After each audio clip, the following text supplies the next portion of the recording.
Chapter 370. Wow, isn't that the carriage in front, the Don't Touch Me, that was just released by the Curious Pavilion? Hiss. Yes, yes. Someone was willing to pay more than 2,000 strings of coins for one carriage yesterday. It's rare that the Han family is willing to give it out. Yes, Han Lijing's actions are undeniable. He's not greedy for money. He's a real man. Yes, yes. Not bad, not bad. Those with a bit of eyesight could immediately tell that the three carriages leading the dowry team had an extraordinary origin. Combined with yesterday's incident in front of the strange interest pavilion, everyone's eyes became even more fervent as they looked at this team. This dowry was really too generous. There are also people who were jealous of such a generous dowry and were not convinced. Li Xinji's marriage is not a bad deal. Look at the dowry sent by the Han family. There are so many precious gold, silver, and jade items. It's worth a lot. TSK, what a lucky bastard. Why is no one willing to marry me? Lu Fengshui, with so much dowry. Pfft. Lu Fengshui, who would want to marry someone like you? Moreover, this Li County man was not simple. Not only was he young and held a high position, but his business was also doing well. It was as if he could earn a lot of money from whatever he did. Many peddlers privately called him the god of wealth. If the Han family's daughter can marry into the Li family, she'll be lucky in the future. Yes, yes. Lu Fengshui, what do you know? I've always wanted my daughter to marry into the Li family. I'm willing to give as much dowry as you want. Haha, Boss Wang, your daughter looks like an old woman. Even if you give her to me, Lu Fengshui, don't want her. Why would Lord Li want her? Lu Fengshui was first scolded until his face turned red. When he heard what the person behind him said, he held his stomach and laughed. Bastard. Lu Fengshui, you bastard, you're too much. Sanfu, beat him up. Yes. Old master. Today's dowry delivery team was led by Hu Hanyun and Iron Egg. After feeling the envious gazes of the people around them, the two of them could not help but puff out their chests and walk forward valiantly and proudly. Iron Egg didn't resent his father for giving his sister so much dowry. First of all, the childhood days when he and Han Yushi depended on each other for survival were deeply engraved in Iron Egg's heart. He knew that without this sister, he would not be where he was now. In addition, Tai Dan felt that now that he had acknowledged Li Zixuan as his master, he would definitely not have to worry about his livelihood in the future. Therefore, Tai Dan supported Han Li's decision to spend all his wealth to buy a dowry for Han Yushi. Ouch! Which family is marrying off their daughter over there? It's true. Why is there another gift-giving team here? Just as they were watching the show, someone noticed another gift-giving team on the other side of the street. There are quite a few gifts here. Look at this long line. Which family is this? They actually bumped into the Han family. Those who came to watch the show would never mind that things were getting out of hand. Since they had nothing to do, this group of melon-eating people chatted as they watched the show. It was extremely comfortable. It seems to be the Du family's carriage. Look, there are markings on it. Du family? That Du family? Could it be that Duke Kai's, Du Ruhui's family is marrying off their daughter? Someone immediately laughed. Nonsense. Since when did Minister Du have a daughter? The person next to him suddenly realized that he had misspoken. Chonghua Square's Du family's Du Yanheng is adding to his niece's dowry. 800,000 copper coins, 30 carts of silk, satin, gold, silver, and jade. At this moment, in front of the gift-giving team, a page boy walked forward while beating gongs and drums and shouting loudly. During the spring and autumn period, when the dukes married off their daughters, the officials had to send their daughters as concubines and dowry as dowry. Later on, when those big families married off their daughters, their relatives and friends would usually send gifts called adding to the dowry. Oh, so it's Chonghua Square's Du Jiuxing's family. I didn't expect the Du family to be the Han family's daughter's maternal uncle. Someone shouted in realization. There were also people who had never heard of the Du family. What Du Jiuxing? Why haven't I heard of this Du Yanheng before? Haha, you might not have heard of Du Yanheng, but you must have heard of Du Dowling, right? He is the famous master brewer of the previous dynasty, the true successor of wine sage, Du Kong. People call him Little Wine Sage. This Du Yinheng is Du Daoling's eldest son. Oh, so he is the son of Du Jiuxing. I know this. Their family's Jiuxing workshop used to be very famous. Yingzhou's Fu Shui, Wu Cheng Ruoxia, Hezhong Sang Luo, and Yuan Zhou's Ichuan Jiuxing workshop can all be brewed, and the taste is extremely pure. But since the Drunken Immortal restaurant launched the Immortal Drunken Wine, their wine is no longer good. What do you know? That's because after the death of Old Man Du, his two sons fought for the family property, and that's why the Jiuxing workshop declined. Didn't you see that only Du Yinheng came today? Even his younger brother, Du Shaoquan, didn't come. Oh, so their family doesn't get along? Bah, you two really have nothing better to do. What does it have to do with you whether their family is harmonious or not? The question now is, how did Du Yinheng become the Han family's daughter's maternal uncle? Someone scolded angrily. At this time, an old man in his 50s stroked his beard and said, "Oh, I know. It said that 15 years ago, Old Man Du's youngest daughter, Du Shenyang, secretly agreed to marry an illegitimate son of a general. Old Man Du didn't agree to this marriage, but Du Shenyang threatened him with her life and wouldn't marry anyone else. Old Man Du was so angry that he wanted to expel Du Shenyang from the family. Fortunately, Old Lady Du couldn't bear to see her beloved daughter suffer and prepared a dowry for Du Shenyang to marry that poor boy. But since then, Old Man Du didn't recognize this daughter anymore.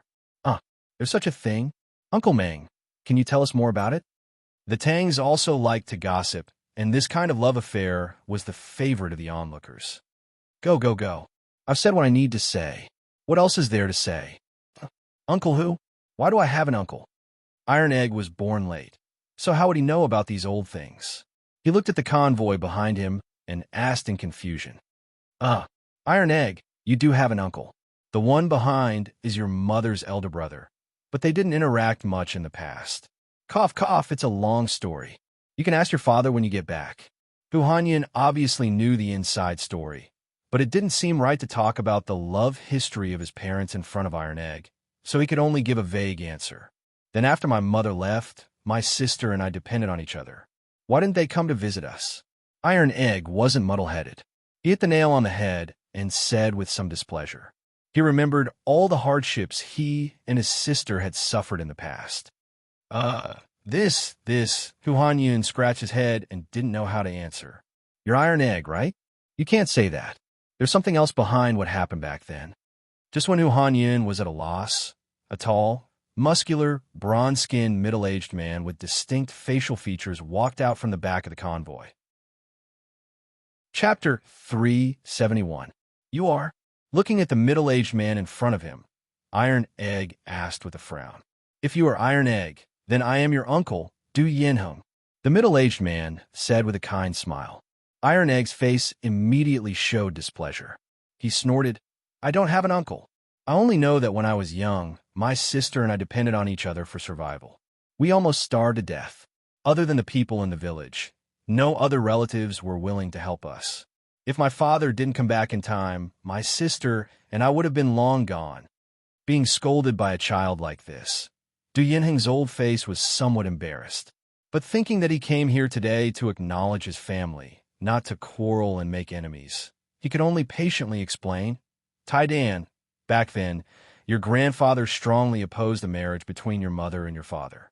He didn't even hesitate to sever their relationship as father and daughter in order to stop the marriage. However, your mother threatened him with her life. She insisted on marrying only your father. In the end, even a vicious tiger won't eat its cubs. With your grandmother's help, your mother finally married your father. But since then, under your grandfather's insistence, the Du family no longer had any contact with your father and mother. Tianhu changed his name and went to live in the countryside with your mother. Later, your family moved several times. After your grandfather passed away, the Du family didn't even know where your father and mother lived. So, then why didn't my grandfather agree to my mother marrying my father?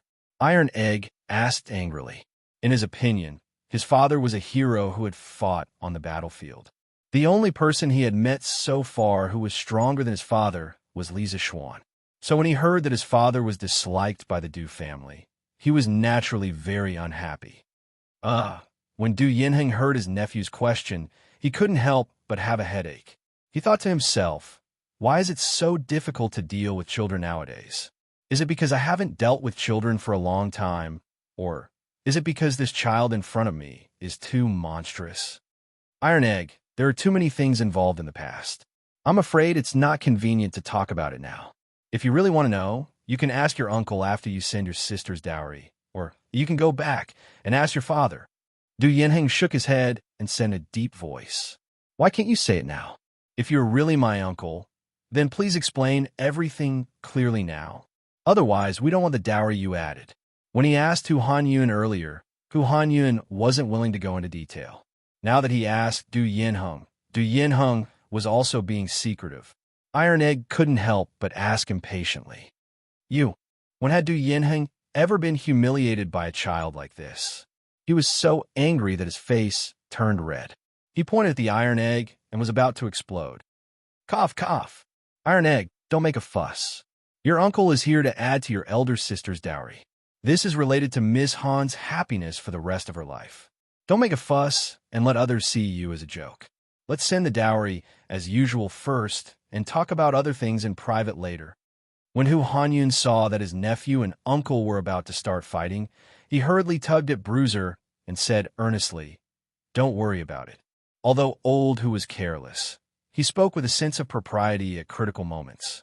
He knew that Iron Egg cared a lot about his elder sister, so he directly brought up Han Yushi and used this to persuade Iron Egg to look at the big picture and not make a fuss that would embarrass both of them. Sure enough, Iron Egg's stubborn face immediately loosened. After a while, he hesitated and said, then we will listen to Uncle Hu and go to Master's house to send the dowry first. After that, he cupped his hands at Du Yinheng and said coldly, thank you, Uncle, for sending my elder sister's dowry. You're welcome. How could Du Yinheng, who had lived half his life, not see the perfunctory expression on Iron Egg's face? He waved his hand expressionlessly and then returned to the Du family's dowry team. Thus, the slowly moving dowry team finally returned to its normal speed and continued to drive towards Yongle Lane. Most of the onlookers had more or less figured out the background of the Du family, as well as the romantic affairs between Father Han and Du Shenyang back then. They couldn't help but feel satisfied, secretly thinking that today's trip wasn't in vain. This Han family is really lucky. More than 10 years ago, Han Tianhu married the Du family's daughter, and now his daughter is married to a young county founding man. This fortune is really amazing. Yes, this Han family's fortune is really heaven-defying. Look, another team has come. Don't tell me they are also here to send the Han family's young Miss dowry? The new team had more than 50 carriages and hundreds of gifts. It looked like there were more gifts than the Du family's previous gifts. It's from Duke Yi's mansion. The leading carriage has a symbol on it. Someone with sharp eyes immediately recognized the words on the carriage and quickly shouted, hey, the leading carriage is also from Strange Interest Pavilion. Don't touch me. How generous. Aren't you talking nonsense? What kind of status does Duke Yi have? How can he not get a carriage? The question is, what does Duke Yi have to do with the Han family? I know this. Do you still remember the bandit suppression a few months ago? Duke of Igua, Duke of Lugua, Duke of Wugua, Great General Niao, and 1,000 Yulin guards all filed out of Yinchin Gate at noon. In the evening, the army escorted several thousand bandits back in triumph. Many people saw it. I also saw it at that time, but what does this have to do with the Han family's young miss? Hey, it has a lot to do with it. Why don't you think about it? What kind of bandits can actually alarm the 3 dukes and the Yulin guards to take action at the same time? Yes, generally, bandits can be eliminated by the county government. Why do they make such a big scene? It was said that at that time, those bandits kidnapped the adopted daughter of the Duke of Yi. The Duke of Yi was furious and wanted to go out of the city to suppress the bandits. How could His Majesty bear to let him take the risk alone? So he sent 1,000 Yulin guards to help. And this Han family's young miss is precisely Duke Yi's adopted daughter. As if to confirm what he said, A manservant in front of the Qin family's caravan started to beat gongs and drums while shouting. Duke Yi's mansion has added 4 million copper coins, 1,000 mu of fertile land, 5 shops, and 30 carts of silk, satin, gold, silver, and jade. Wow, this Han family's young miss actually has such a big background. Hiss. Duke Yi's mansion actually added so much dowry. 4 million copper coins and 1,000 mu of fertile land. They are really willing to part with it. What does this mean? It means that Duke Yi really dotes on his adopted daughter, Han family's young miss. That's right. Who was just saying that the Han family's girl marrying into the Li family was climbing up the social ladder. In my opinion, these two families are well matched. Hey, I heard that the Han family's young miss is a famous peerless beauty in the villages outside the city.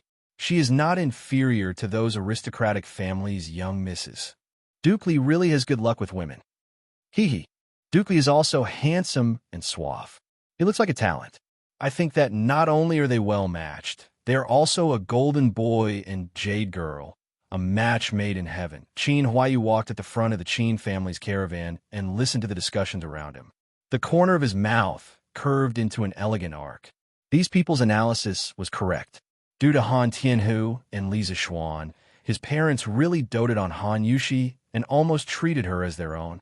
Ever since they recognized this daughter, his mother had personally gone to the Han family to visit Han Yushi more than once. This time, the Qin family had also spent a lot of money to add to the dowry. It was to give Han Yushi face and prevent others from saying that Han Yushi married Li Zishuan, because the Han family was climbing up the social ladder. From the looks of it, the effect was pretty good. Chapter 372. Huh, Iron Egg. I'm not late, am I? Qin Huaiyu came to the front of the Han family's dowry team and smiled. Of course you're not late. Thank you, Brother Huaiyu, for coming personally to add to my sister's dowry. Han Yushi was Qin Xiong's adopted daughter and could be considered Qin Huaiyu's adopted sister. With this relationship and the fact that Iron Egg was sitting next to Qin Huaiyu in the mathematics school, they had a very good relationship. Therefore, when he saw Qin Huaiyu representing the Qin family to support his sister, Iron Egg was naturally happy from the bottom of his heart. Haha, we're all family. No need to be polite. No need to be polite. Let's go and send the bride off together. Qin Huaiyu chuckled as he patted Bruiser's shoulder. Iron Egg nodded, and the two walked side by side. Du Yanheng saw this scene from behind, and his expression changed slightly. His eyes flashed, and then he quickly returned to normal. He continued to follow the Han family's team expressionlessly. After the Qin family's huge dowry team joined in, the atmosphere was pushed to a climax. Just when everyone thought that today's excitement would end here, another small team came from the west side of the street. There were only about 20 carriages, and it looked about the same size as the Du family's dowry team. Why is there another team here? Are they also here to add to the dowry? Oh my God! One family after another. Who exactly is that Miss Han? Which family is this? It doesn't look like there are many gifts. Just when everyone was puzzled, someone in front of the team shouted, Duke Wei's mansion is adding to the dowry of his grandniece, Han Yushi. 1 million copper coins, 500 mu of fertile land, 15 carts of silk, satin, gold, silver, and jade. How did Duke Wei become Miss Han's granduncle? Someone vomited blood after hearing this. Yes, I've never heard of it before. Strange things are happening one after another today. Amazing, this Han family probably has an extraordinary background. Uncle who, do I have a granduncle? Iron Egg was even more confused than the people around him. Today he was supposed to deliver his sister's dowry. How did it suddenly become a family reunion? First, there was his uncle. Now, there was an even bigger granduncle. Bruiser had thought that he had become smarter after becoming Li Zishuan's disciple. But now, he felt that his brain wasn't enough to process everything. Hu Hanyun's old face darkened. He really didn't know about this matter. However, if he let the situation freeze at this time, not only would he offend Li Jing for no reason, but he would also make the marriage between the Han and Li families a joke. Therefore, he thought for a moment and said, Ahem, Iron Egg, you should go back and ask your father. Let's go and welcome them first. Duke Wei is a person of high status, so I don't think you would randomly claim kinship with your family. Let's not be impolite. After Hu Hanyan finished speaking, he wiped the cold sweat on his forehead and thought to himself, I, old Hu, have been forging iron all my life and farming all my life, but I have never used my brain like today. I have to eat more pig's head for lunch to nourish my brain. Uncle Hu is right. Li, Uncle Li is a righteous person. He would definitely not claim kinship for no reason. The most important thing now is to bring the dowry to the Li residence first. We can talk about the other problems later in private. Although Qin Huayu didn't know why Li Jing became Iron Egg and Han Yushi's granduncle, he still felt that the bigger picture was more important. However, when he habitually called Li Jing Uncle Li, he felt a little awkward. He had just called Iron Egg brothers, and in the blink of an eye, he called Iron Egg's granduncle uncle. Why did it feel like their relationship was a little messy? Okay, then we will listen to Uncle Hu and Brother Huayu. Iron Egg thought for a moment and felt that it made sense, so he nodded and agreed. The three of them quickly walked over to the group, and they saw a middle-aged man with a pale face and no beard. He looked to be in his 30s, and he was wearing a very ordinary white martial arts suit. Yo, Huayu is here too? The man looked at Qin Huayu and smiled. Brother to Kuei? So you came here in person? Hee, what a coincidence. Qin Huayu exclaimed in surprise, then patted Iron Egg's shoulder and introduced, Iron Egg, this is Uncle Li's eldest son. You're on... This is Iron Egg, right? I'm your uncle. Today, I am here on your granduncle's orders to add to niece Yushi's dowry. Qin Huayu introduced halfway and didn't know how to continue. At this moment, Li Dijian laughed loudly and introduced himself to resolve Qin Huayu's awkwardness. Iron Egg stared at Li Dijian hesitantly for a long time. In the end, he couldn't call him uncle. Looks like your father didn't make it clear to you. But it's no wonder. Your father left home in a fit of anger, then changed his name and started his own family. He hid it from many people. If it weren't for the Du family coming today to add to your sister's dowry, my father would still be in the dark. Li Dijian saw the hesitation in Iron Egg's eyes. He laughed and took the initiative to explain, but now is not the time to talk about this.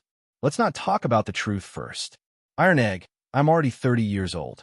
It's not a loss for you to call me uncle, right? Li Jing was 57 years old this year, and his eldest son was 30 years old. It seemed that Li Dijian's words were very reasonable. Li Jing suddenly became a grandfather.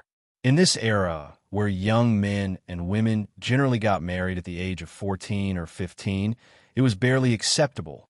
Ahem. Iron Egg, hurry. Hu Hanyan pulled Iron Egg's arm and urged in a low voice. Uncle, thank you for adding to my sister's dowry. Iron Egg saw that Li Dijian's words were sincere and approachable. He didn't have the arrogance of a son of a high-ranking official. Besides, Li Jing was the Minister of War and a first-rank duke. There was no reason for his son to come all the way here to claim kinship with him, a poor country boy. After thinking it through, he cupped his hands and thanked Li Dijian. You're welcome, you're welcome. I came in a hurry and didn't prepare many gifts. Nephew, I hope you don't mind. Li Dijian patted the back of Iron Egg's head and laughed. Young Master Li, what are you talking about? The Han family is already very happy that you can come. Old Hu hurriedly said politely. Don't be so polite with each other here. Hurry up and go to Yongla Lane to send the dowry. The people there must be waiting anxiously. Qin Huayu laughed and waved his hand. Yes. We can't delay business. Let's go. Let everyone follow. Let's go. Li Dijian came to his senses and hurriedly said.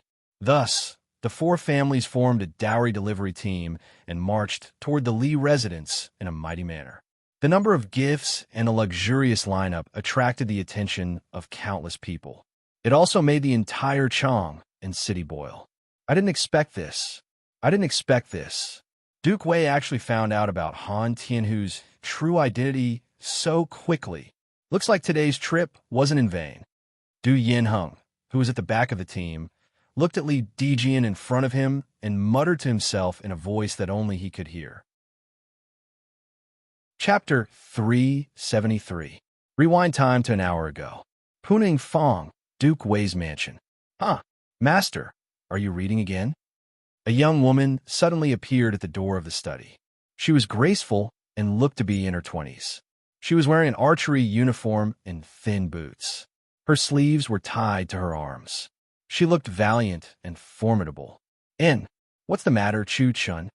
Li Jing was pondering over some details in Sun Tzu's The Art of War. After hearing this familiar voice that had accompanied him for almost half of his life, he quickly put down the military book, rubbed his temples, and said weakly, "Chu Chun, Zhang Chu Chun." This beautiful young woman was actually Li Jing's first wife, the famous Hong Fu Nu. However, Li Jing was already 57 years old this year. Even if Hong Fu Nu was not 50 years old, she should at least be 40 years old, right? But looking at her face and the way she was dressed, she looked exactly like a young girl who wasn't even 20 years old yet. Also, Li Jing did not address Hong Fu Nu as madam, but directly called her Chu Chun. The relationship between this old couple was indeed quite strange. Hee. Master reads military books at home every day. How boring. It's better to read the Tang daily. With her hands behind her back, Hong Fu Nu skipped to the desk like a sunshine girl. She took out a Datong daily from her sleeve and said with a smile, "Cough, cough." No wonder it was said in history that Hong Fu Nu was still young even though she was 80 years old. Now it seemed that it was true. It was hard to imagine what it would feel like to face a woman in her 40s or 50s who smiled faintly like a young girl. In any case, Li Jing seemed to have a strong immunity to this devilish girl's laughter. He glanced at the Datong daily on the desk expressionlessly. His lips moved, and he wanted to say something but stopped. "Master still doesn't like reading this newspaper? Then why don't we go to the backyard and have a spar?" Obviously, Li Jing must have rejected her more than once before. When Hong Fu Nu saw the expression on Li Jing's face, she immediately knew the answer, so she pouted and said angrily, Cough, cough. Chu Chun, this newspaper only talks about some old and rotten things. It's not as interesting as The Art of War. This old man is indeed not interested in this." Li Jing's face darkened as he spat out blood. Only Hong Fu Nu would dare to make the Tang Empire's war god put down his military book and read the Tang daily. Hee. Since you don't like reading newspapers, then how about I tell you the story of the founder of the Tang daily? Hong Fu Nu tugged at Li Jing's arm and blinked. She smiled mischievously. Hee. Chu Chen is talking about Li Zixuan, right? This old man knows quite a lot about him. He's a promising young man. Li Jing shook her head and chuckled. Humph. Of course not. Master, I'm sure you've never heard of what I'm about to say. This is something new that Chu Chen encountered at the entrance of the East Market. Hong Fu grunted delicately and spoke with slight displeasure. Cough, cough. Then Chu Chen, quickly tell me. This old man is all ears. Li Jing retreated in defeat. Hee. Previously, when I was at the East Market, I saw Li Zixuan's fiancé's family. They came to Chang and to send dowry. That's a big show. Just the copper coins alone are worth 20 million. Oh? I've heard that Li Zixuan is getting married soon, but I didn't expect it to be so soon. That's not what I'm about to say.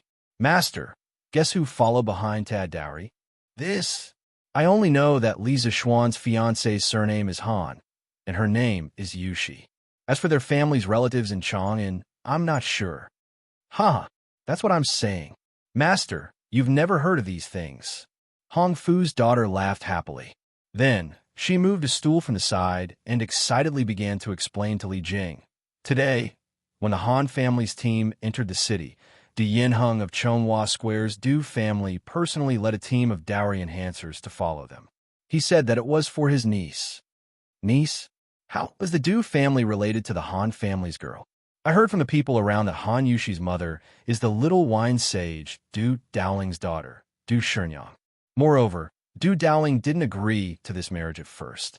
Du Shenyang threatened him with her life before finally marrying Han Tianhu. Back then, this matter caused an uproar in Chang'an City. Master, didn't you hear about it at that time? Hong Fu played with the hair in front of her chest as she told Li Jing the news she heard. Du Dowling, Du Shenyang. Wait, Li Jing felt that these two names were somewhat familiar. He frowned seriously and pondered for a while. Suddenly, he slammed the table and stood up, shouting, "Didn't Du Sherngyong marry Han Tianlin back then? Could Han Yushi's father be?" "No, no. Master, you guessed wrong. Han Yushi's father is called Han Tianhu, not Han Tianlin." Hong Fianu waved her hand and said with a look of superiority, "Han Tianhu? Huh, that's definitely right. Han Yushi's father must be Han Tianlin." Li Jing said with certainty. "Master, is it really the Han family's little Lindsay?" Hong Fianu rolled her eyes and suddenly asked excitedly, "Yes, it's most likely. In order to live a leisurely life, this kid really concealed his identity and hid it from everyone." Li Jing recalled the past with a look of nostalgia. After a while, he suddenly opened his eyes and said, "Quick, Chu Chun, quickly instruct all the servants in the residence to immediately prepare dozens of carriages of gifts. Go and add to the Han family's girls' dowry now." "Oh, yes, yes, yes. If it's really little Lindsay, then isn't Han Yushi your grandniece?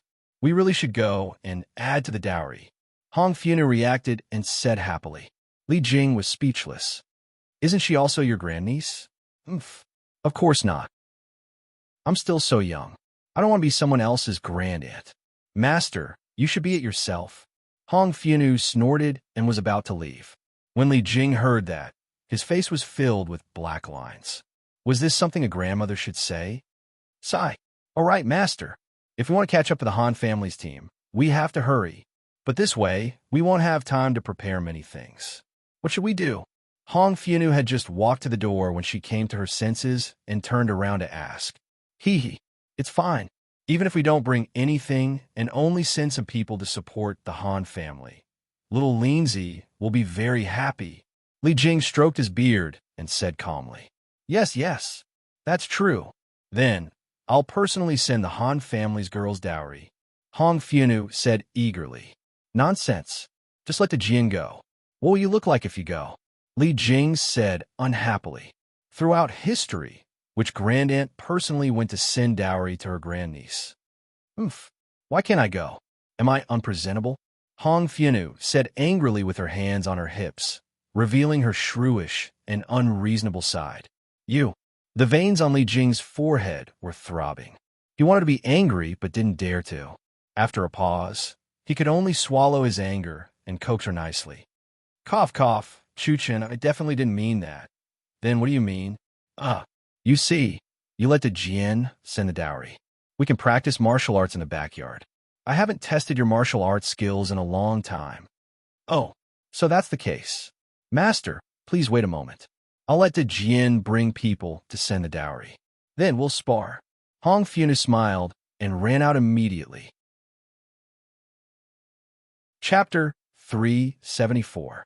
Li Zixuan, who had been woken up early in the morning and tidied up neatly, was ordered by his father to stay at home and wait for the Han family's makeup team to arrive. After waiting for a long time, Li Zixuan lay down comfortably on the recliner and went back to sleep. Li Zixuan, who was wandering in his sleep, naturally didn't know about the wave of family reunion that was happening on the streets of Chang'an City.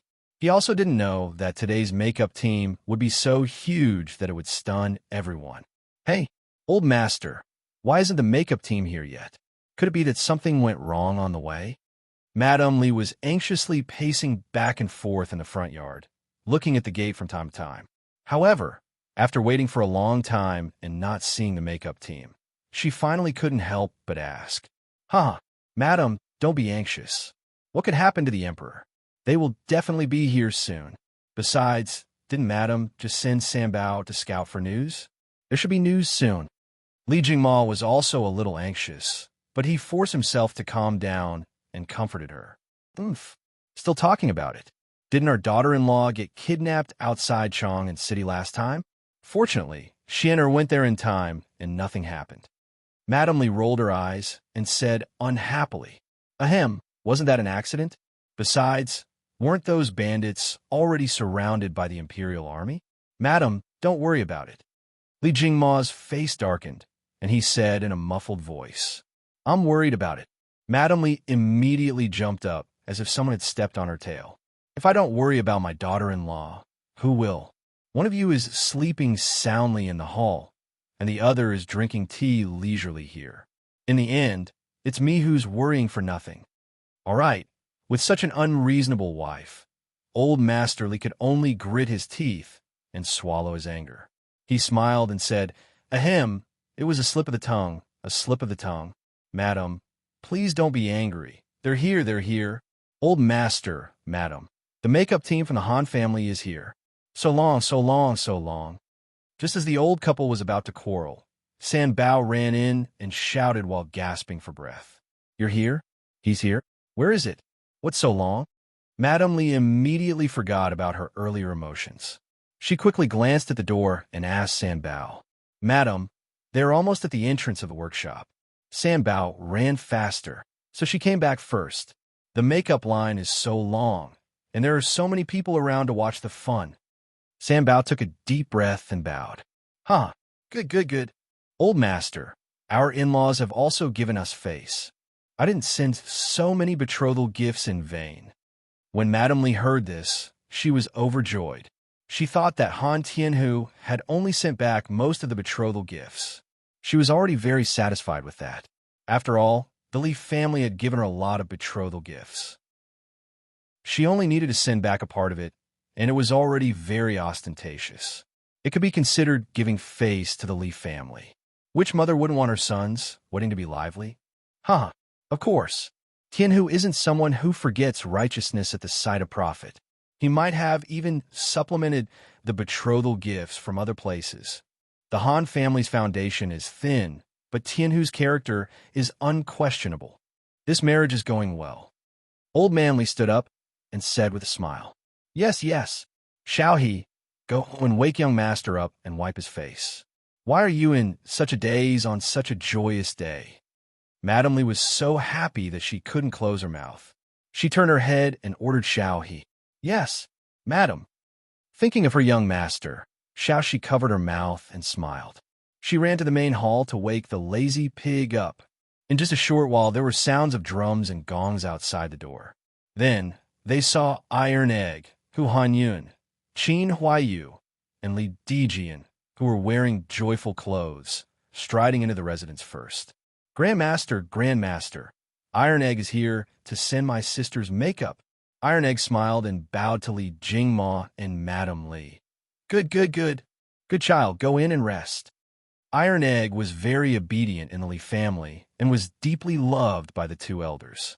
At this time, Madame Li lovingly touched the back of Iron Egg's head and said softly, "The Han family presents their daughter's dowry, 20 million copper coins, 1,000 mu of fertile land, 3 plates of coral pearls, golden amber pearls, beeswax pearls, and agarwood pearls for pieces of green jade, for pieces of white jade, 2 pieces of crystal, 2 pieces of gold amber, 2 pieces of jade, 2 pieces of ivory, 2 pieces of jade, 2 pieces of ivory, 2 pieces of deer bone, 2 pieces of ox horn." San Bao and Ah Fu took turns to sing the gifts at the door. Butler Wang Zhong leaned over the red square table that had been set up earlier and quickly recorded everything down. As he recorded, his forehead started to sweat uncontrollably. There seemed to be an endless supply of gifts. He couldn't finish recording them no matter how hard he tried. Madame Li listened for a while and felt that something was wrong. She had never seen many of these things before. Most of the dowry from the Han family should be self-prepared. She couldn't help but look at Li Jingma and ask, "Master, isn't this too much?" "Yes, it is indeed more than what we sent over. Isn't this Han Tianhu too honest? For the sake of his daughter's reputation, where did he get so much wealth? Yo, it looks like there's still a long line behind. This? Li Jingma looked out of the courtyard and was instantly stunned. There were close to 200 ox carts and 400 to 500 gifts. The procession of gifts stretched for several hundred meters. Looking around, it was either gifts or people. The usually spacious Yongla Lane suddenly became crowded. All the residents in the lane were alarmed and came to see what was going on. This led to more people delivering gifts and even more people coming to see what was going on. Old Master Li, Madame Li, Du Yinheng from the Du family in Chonghua Lane is here to send dowry for his niece. These are just some small gifts to show my respect." While Old Master Li was dumbfounded, Du Yinheng went forward and cupped his hands with a smile. You are Han Yushi's uncle? Li Jingma asked in surprise. Yes, Yushi's mother is my biological sister. Because of my father, the two families might have been at odds. Today, I know that Yushi is getting married, so I came here specially to add dowry for my niece. I see. Hee, you're a guest. Brother Du, please come in. Li Jingma looked at the silent iron egg beside him, and his eyes flashed. He knew that there must be something hidden in this, but he knew that now wasn't the time to delve into it, so he smiled calmly. Hee, thank you. Du Yinheng heaved a sigh of relief and walked in. The Du family in Chonghua Lane is sending dowry for my niece, 800,000 copper coins. San Bao then sang the Du family's gift list. Uncle Li, Annie Li, Huayu is here today to add dowry for my adopted sister on behalf of my parents. Thank you, thank you. This was an old acquaintance. When Li Jingma and Mrs. Li heard that the Qin family also came to send dowry for Han Yushi, their faces glowed even brighter. They quickly invited Qin Huayu to the side to chat enthusiastically. Coincidentally, Li Zixuan was also cleaned up by Xiao He, so the two brothers stood at the side and chatted about family matters. The Duke of Yi's mansion is sending dowry for his adopted daughter for 1,000,000 copper coins, 1,000 mu of fertile land, a pair of pure gold buttons inlaid with jewels, a pair of white jade mandarin duck buttons for pairs of pearls, 2 small knives with jade handles and ivory handles for gold necklaces, 6 silver necklaces, 1 golden phoenix with pearls, and 1 golden hairpin with longevity fruit in the mouth of a pair of phoenixes. When it was time to read the Qin family's gift list, the quick-witted San Bao immediately raised her voice to the maximum. The onlookers outside all heard it clearly, and there was an uproar. Countless exclamations sounded from the crowd. Wow! So the bride is the adopted daughter of the Duke of Yi. Oh my God! The Qin family is here to add dowry. It's not a loss for the Li family's eldest son to marry into this family. It's more than not a loss. It's a huge profit. Did you hear how much dowry the Qin family added? For 1,000,000 copper coins, 1,000 mu of fertile land. What the heck? Is the Duke of Yi marrying off his adopted daughter at this time? Or is he marrying off his own daughter? That's right. Such a thick dowry means that Miss Han's status in the Qin family is also very high. Hearing the discussions outside, the corners of Madame Li's mouth couldn't help but curl up into a very elegant arc. She was now very satisfied with this marriage. Cough, cough. Li, Master Li, Madame Li, I am Li Dijian. Under the orders of my father and mother, I specially came today to send my niece Yushi's dowry. Li Dijian, who was on the side, originally wanted to follow Qin Huayu and call Li Jingma and Madame Li uncle and aunt. However, when he remembered that Han Yushi was his niece, he felt that it wasn't right to call them by seniority. However, if he called Li Jingma brotherly as a peer, he was afraid that Qin Huayu would be embarrassed. After thinking about it, he could only call him that. Chapter 375. First, an uncle popped up, and then another uncle popped up. Li Jingma's mind couldn't help but become a little confused. It wasn't that he hadn't been to the Han family manor, and it wasn't that he didn't know about the Han family situation, but he had never heard of Han Yushi having such relatives. Also, why did the name Li Dijian sound so familiar? Uncle Li Dijian is Duke Wei's eldest son. Qin Huayu saw Li Jingma's confused face and explained softly. Buzz. Li Jing. It was actually Li Jing's son. Li Jingma's mind was buzzing from this news. In terms of prestige among the people, Li Jing's reputation was definitely greater than Qin Xiong's. That was the Tang Empire's military god. The Tang Empire's military god who had won every battle. If Du Yinheng came over to deliver the dowry, he might have the intention of using Han Yushi's relationship with the Li family. Then, there was only one possibility for Li Jing to send his son over to acknowledge the family. Han Yushi was definitely Li Jing's grandniece. Li Jing, who was in a high position and had great prestige, wouldn't randomly come over to claim kinship just because of Li Zixuan's current achievements. Sorry for the disrespect. Thank you for your concern, Duke Wei. Dijian, please come in. Almost instantly, Li Jingma understood the crux of the matter. He was a little overwhelmed by the favor and quickly thanked him. As for why Li Jing became Han Yushi's granduncle, that was the Han family's own family matter. It wasn't convenient for him to ask too much. Huh, old Master Li is too polite. Li Dijian smiled honestly and returned the greeting. Ah, this. Li Zishuan, who was standing beside Qin Huayu, was dumbfounded. Li Jing was also present when he was treating Qin Xiong's illness at the Qin Manor. At that time, he even called Li Jing Uncle Li. In just a few short months, he had just married a wife. Why was he suddenly a generation lower than him?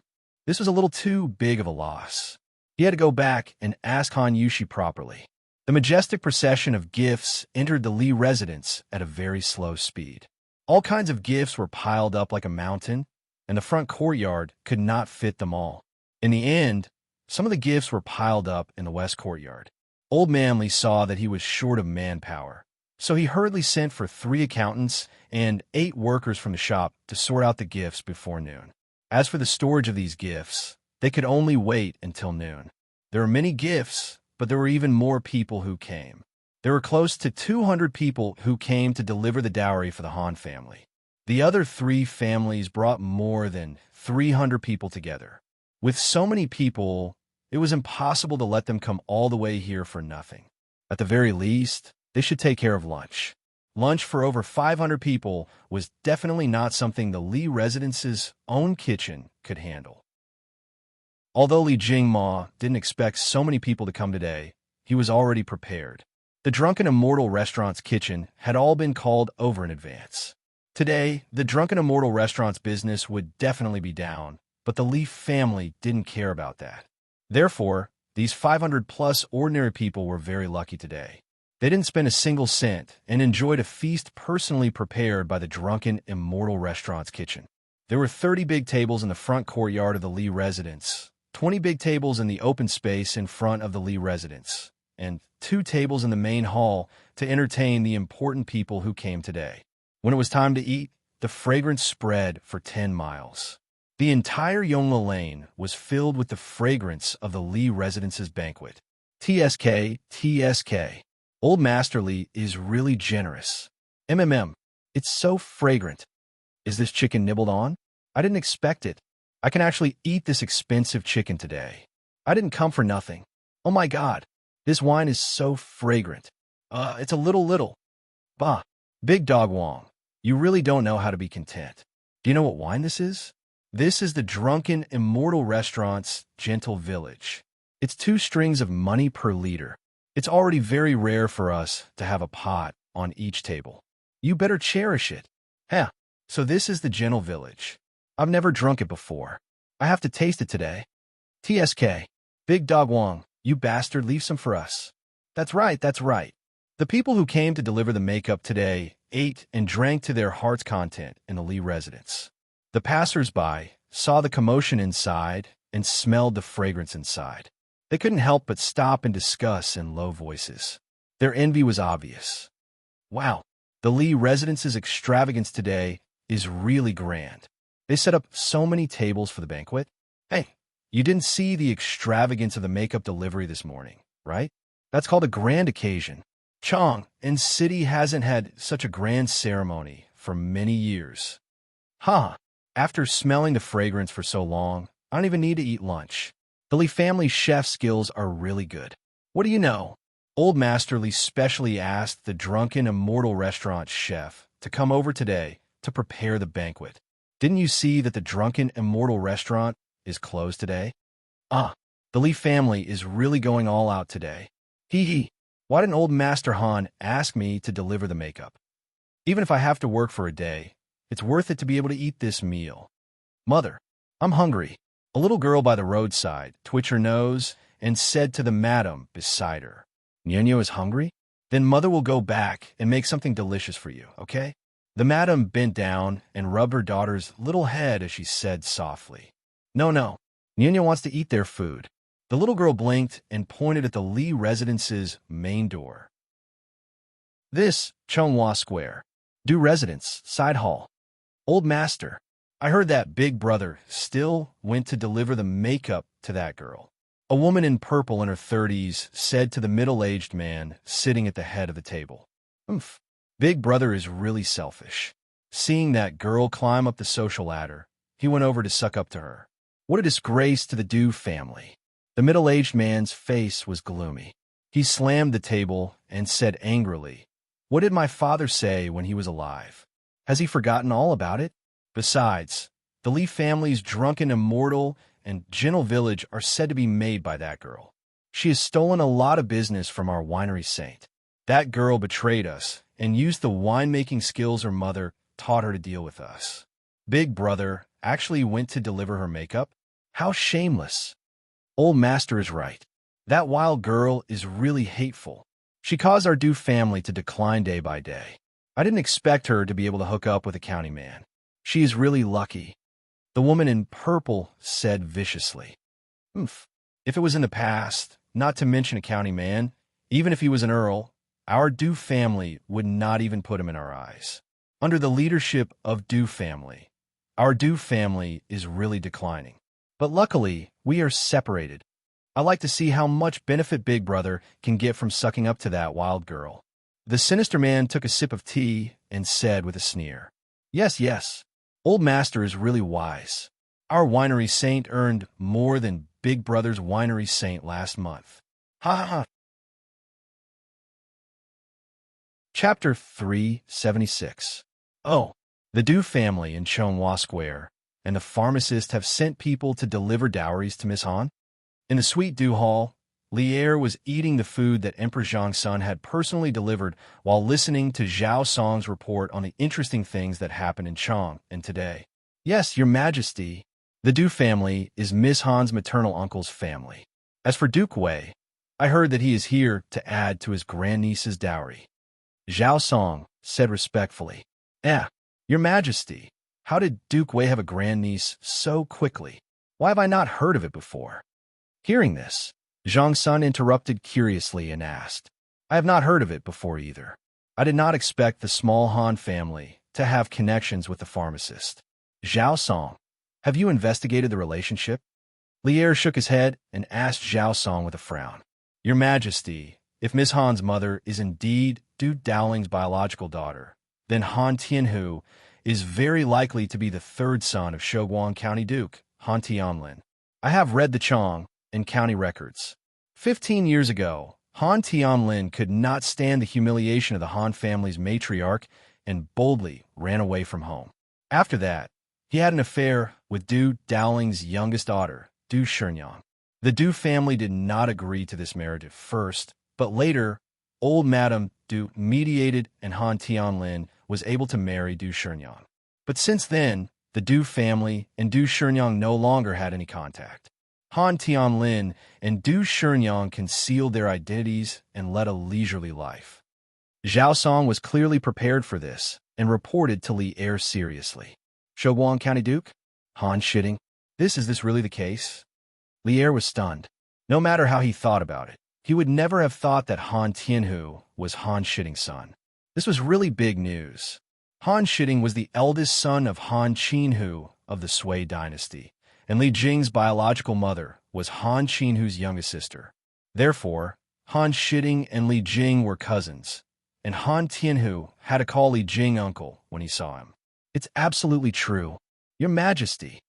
Your Majesty, this is going to be interesting. Empress Zhongsun chuckled and continued the conversation.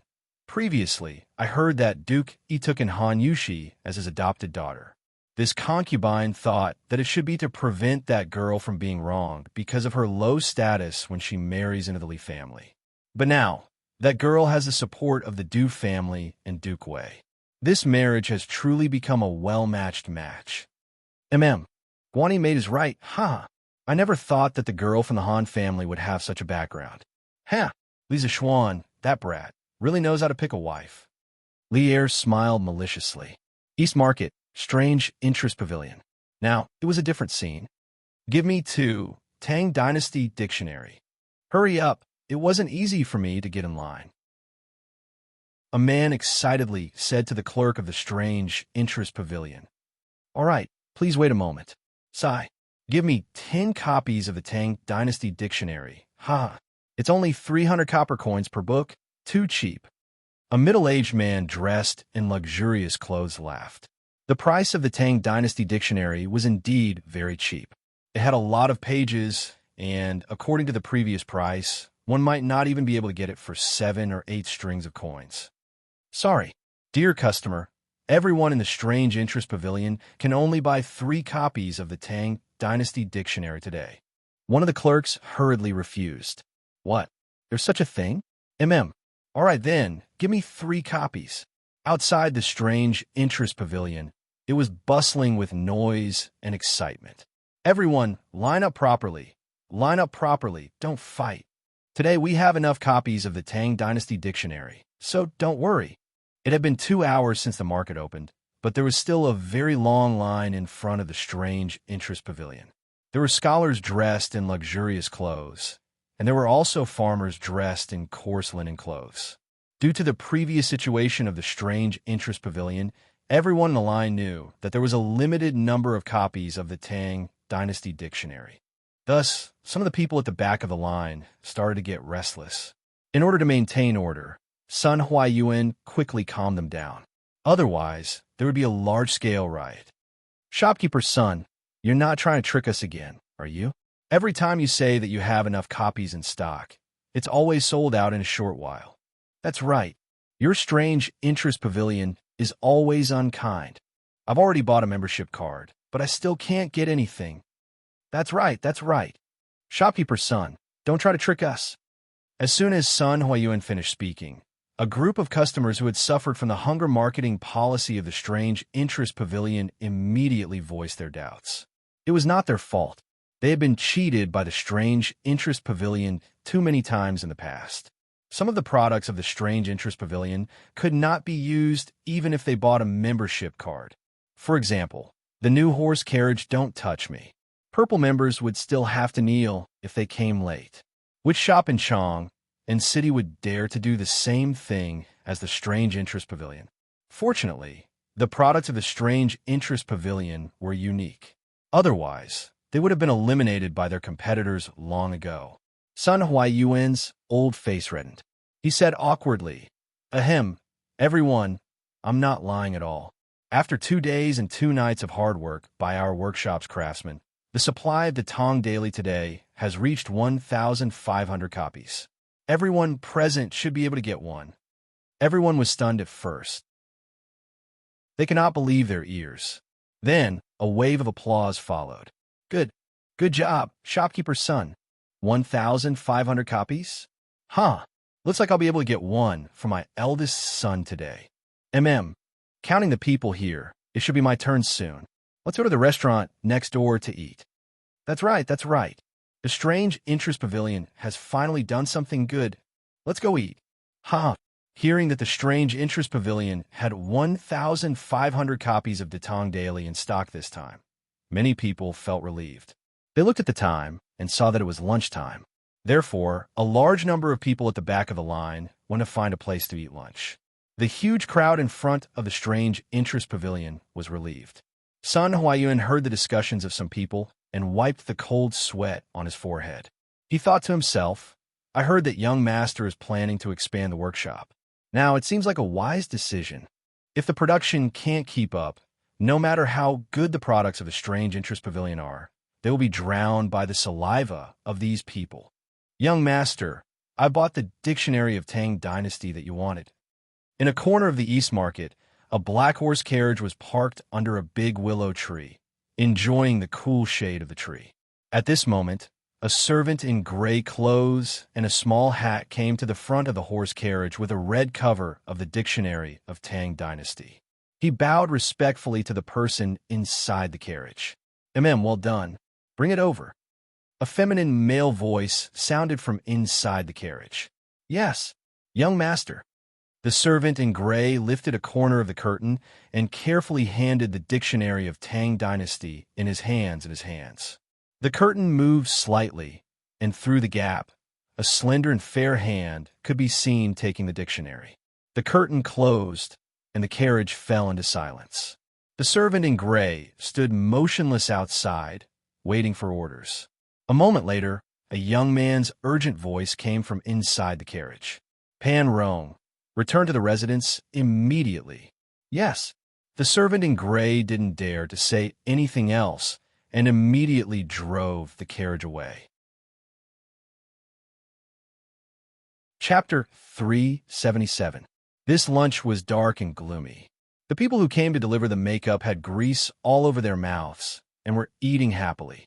There were 50 tables outside, and basically every table was completely implementing the CD policy. This made the stray dogs outside the Lee residence, who were waiting to eat the leftovers after the meal, suffer. With such a big lineup today, they were destined to have no food to eat. Wow, awesome, 2F asterisk king awesome. N. The Lee family's food is really F asterisk king good. Fortunately, I came with the master today to deliver the makeup. Zhao Sifong, that little brat, wanted to change shifts with me when he came. Fortunately, I didn't change shifts. Ha! A servant who came with Du Yinheng to deliver the makeup said proudly while rubbing his swollen belly. Hey, De Zhuang, if you change shifts, won't you regret it for the rest of your life? Ha! That's the truth. Burp. Today is just to entertain us who deliver the makeup. Tomorrow is the official wedding banquet. I don't know how sumptuous the food and wine will be at that time. It's a pity that I'm not qualified to come and participate. Go. You should be satisfied. The meal we ate today is enough for many people to envy for a lifetime.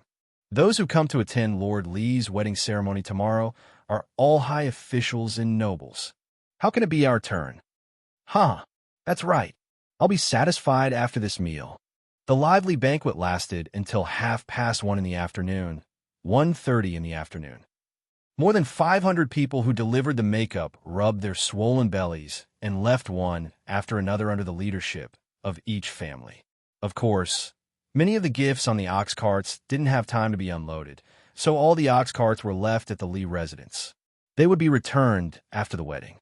Anyway, there was the symbol of each family on it, so there was no need to be afraid of confusion.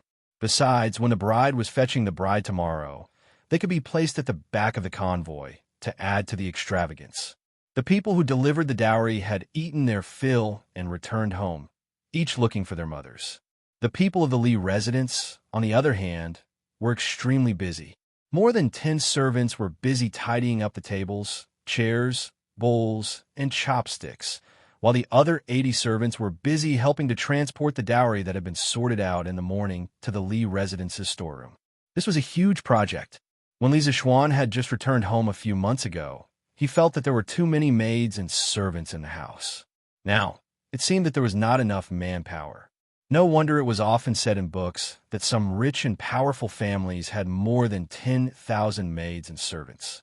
In this era, it was not exaggerated at all, because the business of the big families was even bigger. The current foundation of the Li family was still not comparable to those 1,000-year-old families. Today, the amount of dowries sent by the Han, Li, Du, and Qin families was so much that it almost filled up the 2 courtyards of the Li residence. The Li residence was not a small residence. The entire area of the Li residence could be counted with one's fingers in the several nearby squares. Even so, the courtyard was still full. One could imagine how many gifts there were. If it was a small family, it was estimated that the house would not be able to hold it. The storeroom of the Li residence was in the backyard. It was an independent 3-story building. There were only some famous people's calligraphy and paintings, gold, silver, jade, and of course a lot of copper coins. Li Zixuan had been here once, but never again, because he was not sure of money to spend.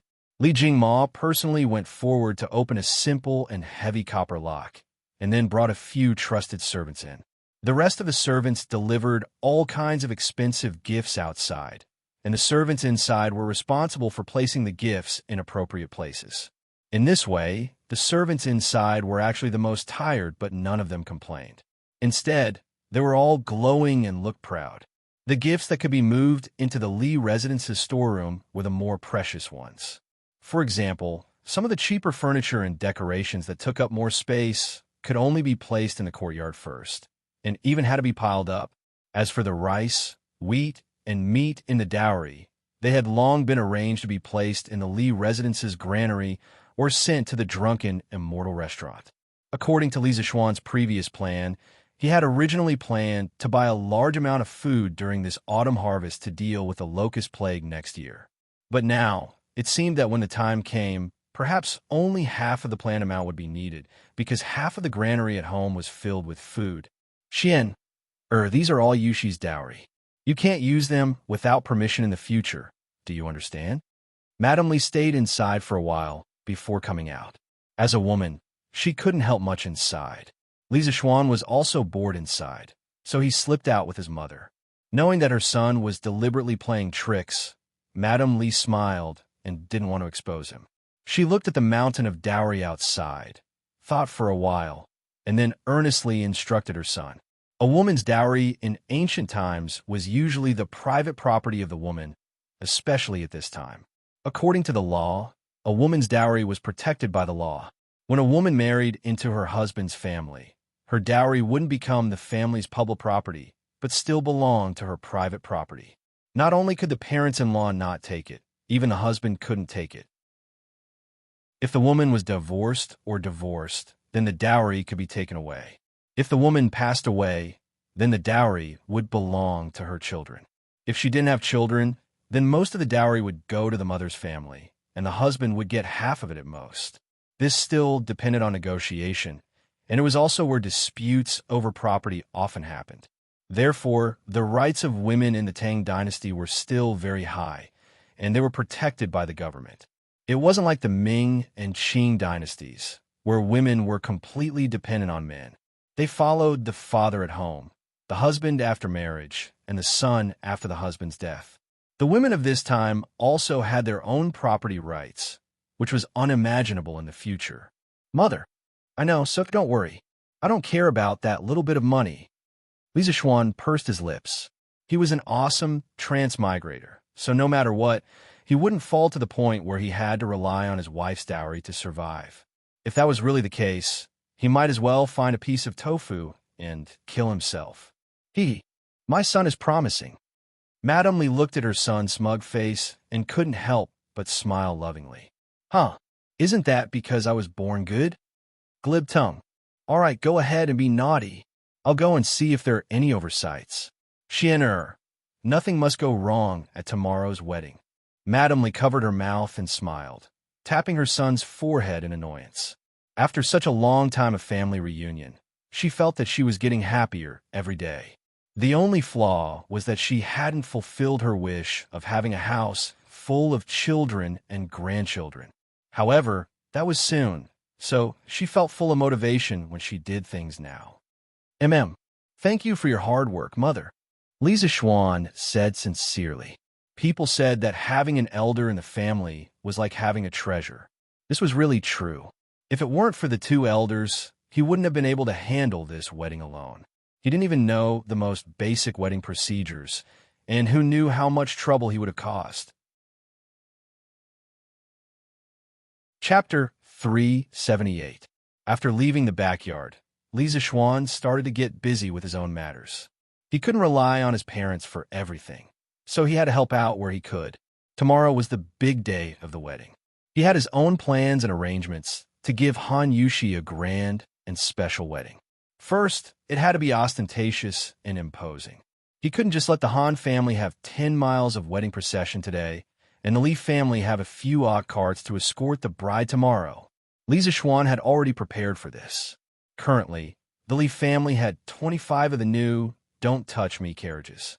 Just this alone made them unique in the entire Tang Dynasty. In addition, Li Zixuan had temporarily kept 35 carriages from the workshop, so they had 60 carriages in total. Also, he could borrow the few carriages he gave to Li Tai and Chang Chumo to make up the numbers temporarily. Together with the 3 carriages sent by the Han family today, they had about 70 Don't Touch Me carriages in total. That's awesome. It was equivalent to using 70 Maseratis to escort the bride in modern times. Who could be so rich? He transferred over 20 people from his father's side. Li Zixuan arranged for 5 of them to borrow the carriages and 1 to inform Faubert to send the new carriages over. The rest were arranged to prepare materials for decorating the carriages, such as red ribbons, red silk flowers, and so on. Sambao, come here. Li Zixuan rolled his eyes and suddenly thought of a good idea. Young master, are you looking for me? Sambao, go to the workshop now and tell Ma Zhou that tomorrow. Do you understand? Young master, Sambao will go now. With that, Sambao ran out like a wisp of smoke. Yi Lane, Meng residence. Brother, how do I pronounce this? In the main hall, Yaya was holding a dictionary of the great Tang and learning pinyin from her brother. She leaned over the table and pointed at a letter.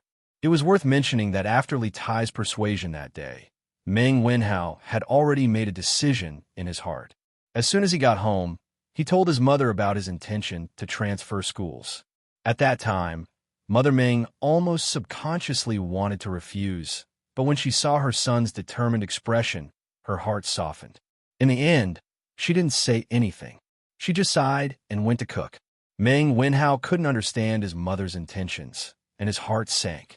However, when he thought of what Li Tai had said and the countless surprises brought by Li Zixuan after he entered the school, he gritted his teeth and decided to stick to his original intention.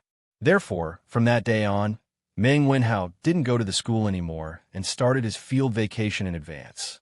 For the past few days, he had been helping some shop owners to settle the accounts outside to earn some pocket money. Today, because the Dictionary of the Great Tang was on sale for the first time, he thought of buying a copy for his little sister to learn how to read. As a student of the Imperial College, Meng Wenhao certainly knew the benefits of pinyin. He didn't need to listen to other people's superfluous propaganda. Pronounce this letter. Come, Yaya, pronounce it with your brother. Hearing his little sister's question, Meng Wenhao looked at the direction she was pointing at and taught patiently. Gee, is that right? Brother? Yes, Yaya is so smart. Meng Wenhao rubbed Yaya's head and smiled. Howard, come here. Mother has something to say to you. At this moment, Mother Meng walked in and said to Meng Wenhao after taking a look at the situation in the room. Okay, Mother, I'll be right there. Howard, do you know what date is tomorrow? In the side hall, Mother Meng looked at her son and asked softly, Tomorrow? Hearing this, Meng Wenhao frowned and thought for a while. He really couldn't think of what day it was tomorrow. He couldn't help but wonder, Mother, I can't think of what day it is tomorrow. Please tell me, Mother. How is muddle-headed? Mother Meng frowned and said seriously, didn't you see the big wedding ceremony in Chang'an City today? Tomorrow is your husband's wedding ceremony. How can you not remember? So Mother is talking about this? Meng Wenhao scratched his head gloomily. At first, he thought his mother was asking about what important day it was tomorrow. You said earlier that you wanted to follow Li Xianji to the Yanwang Academy. I'm not well educated, and I don't understand the principles behind it.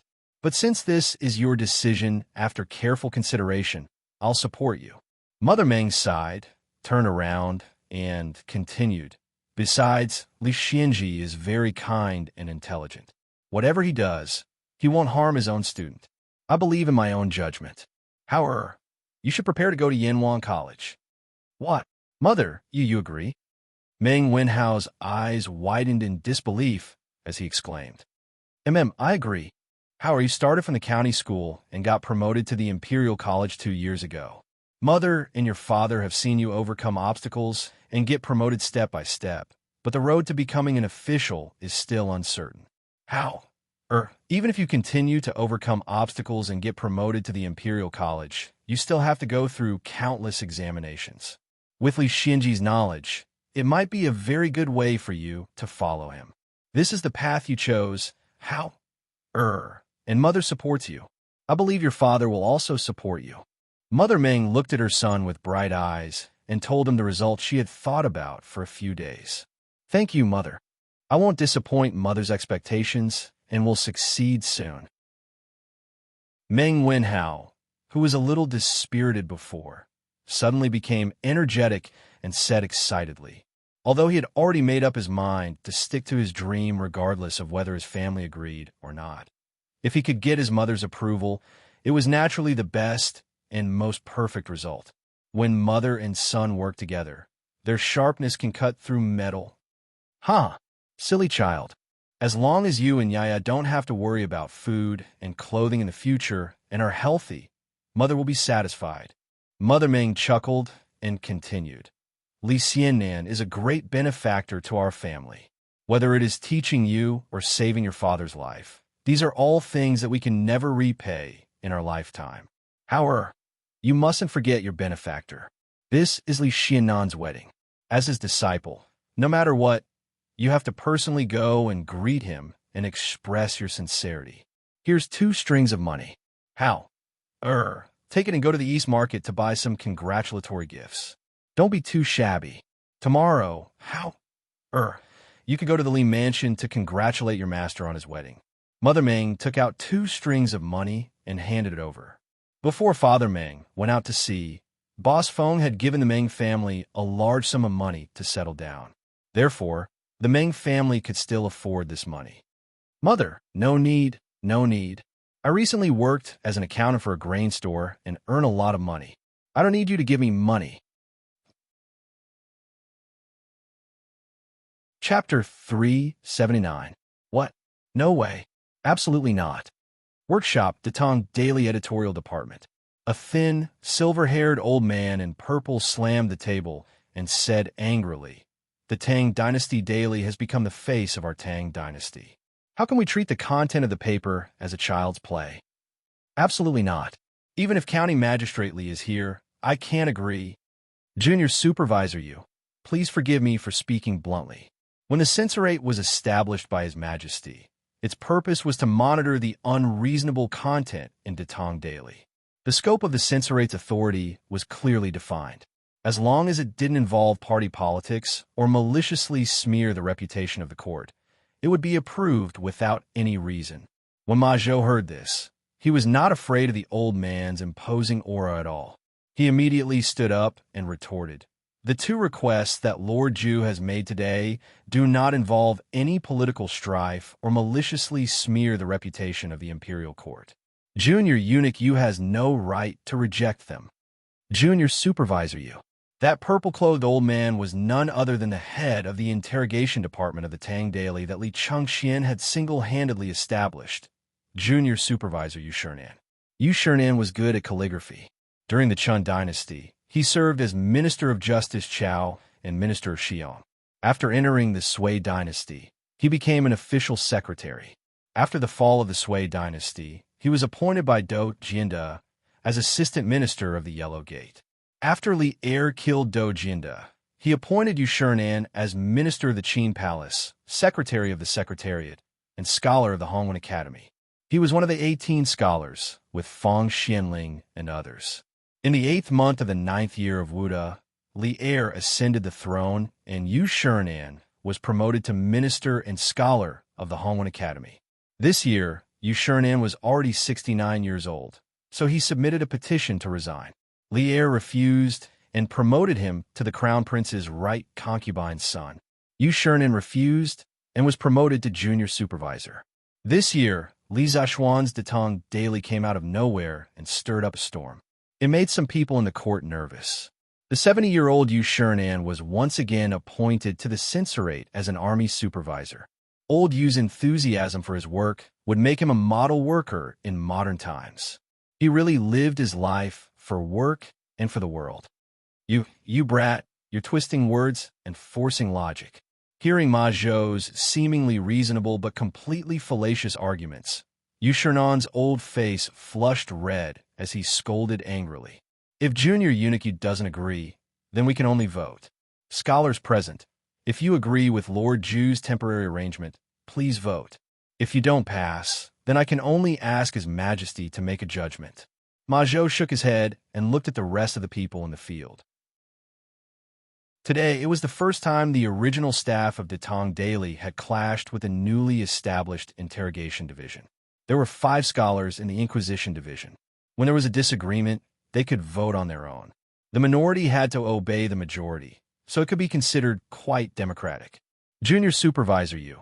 What Steward Ma said is reasonable. Although Li Xiannan's temporary arrangement is somewhat absurd, it is not against the rules. Furthermore, in view of the fact that tomorrow is Li Xiannan's big day, this arrangement is understandable.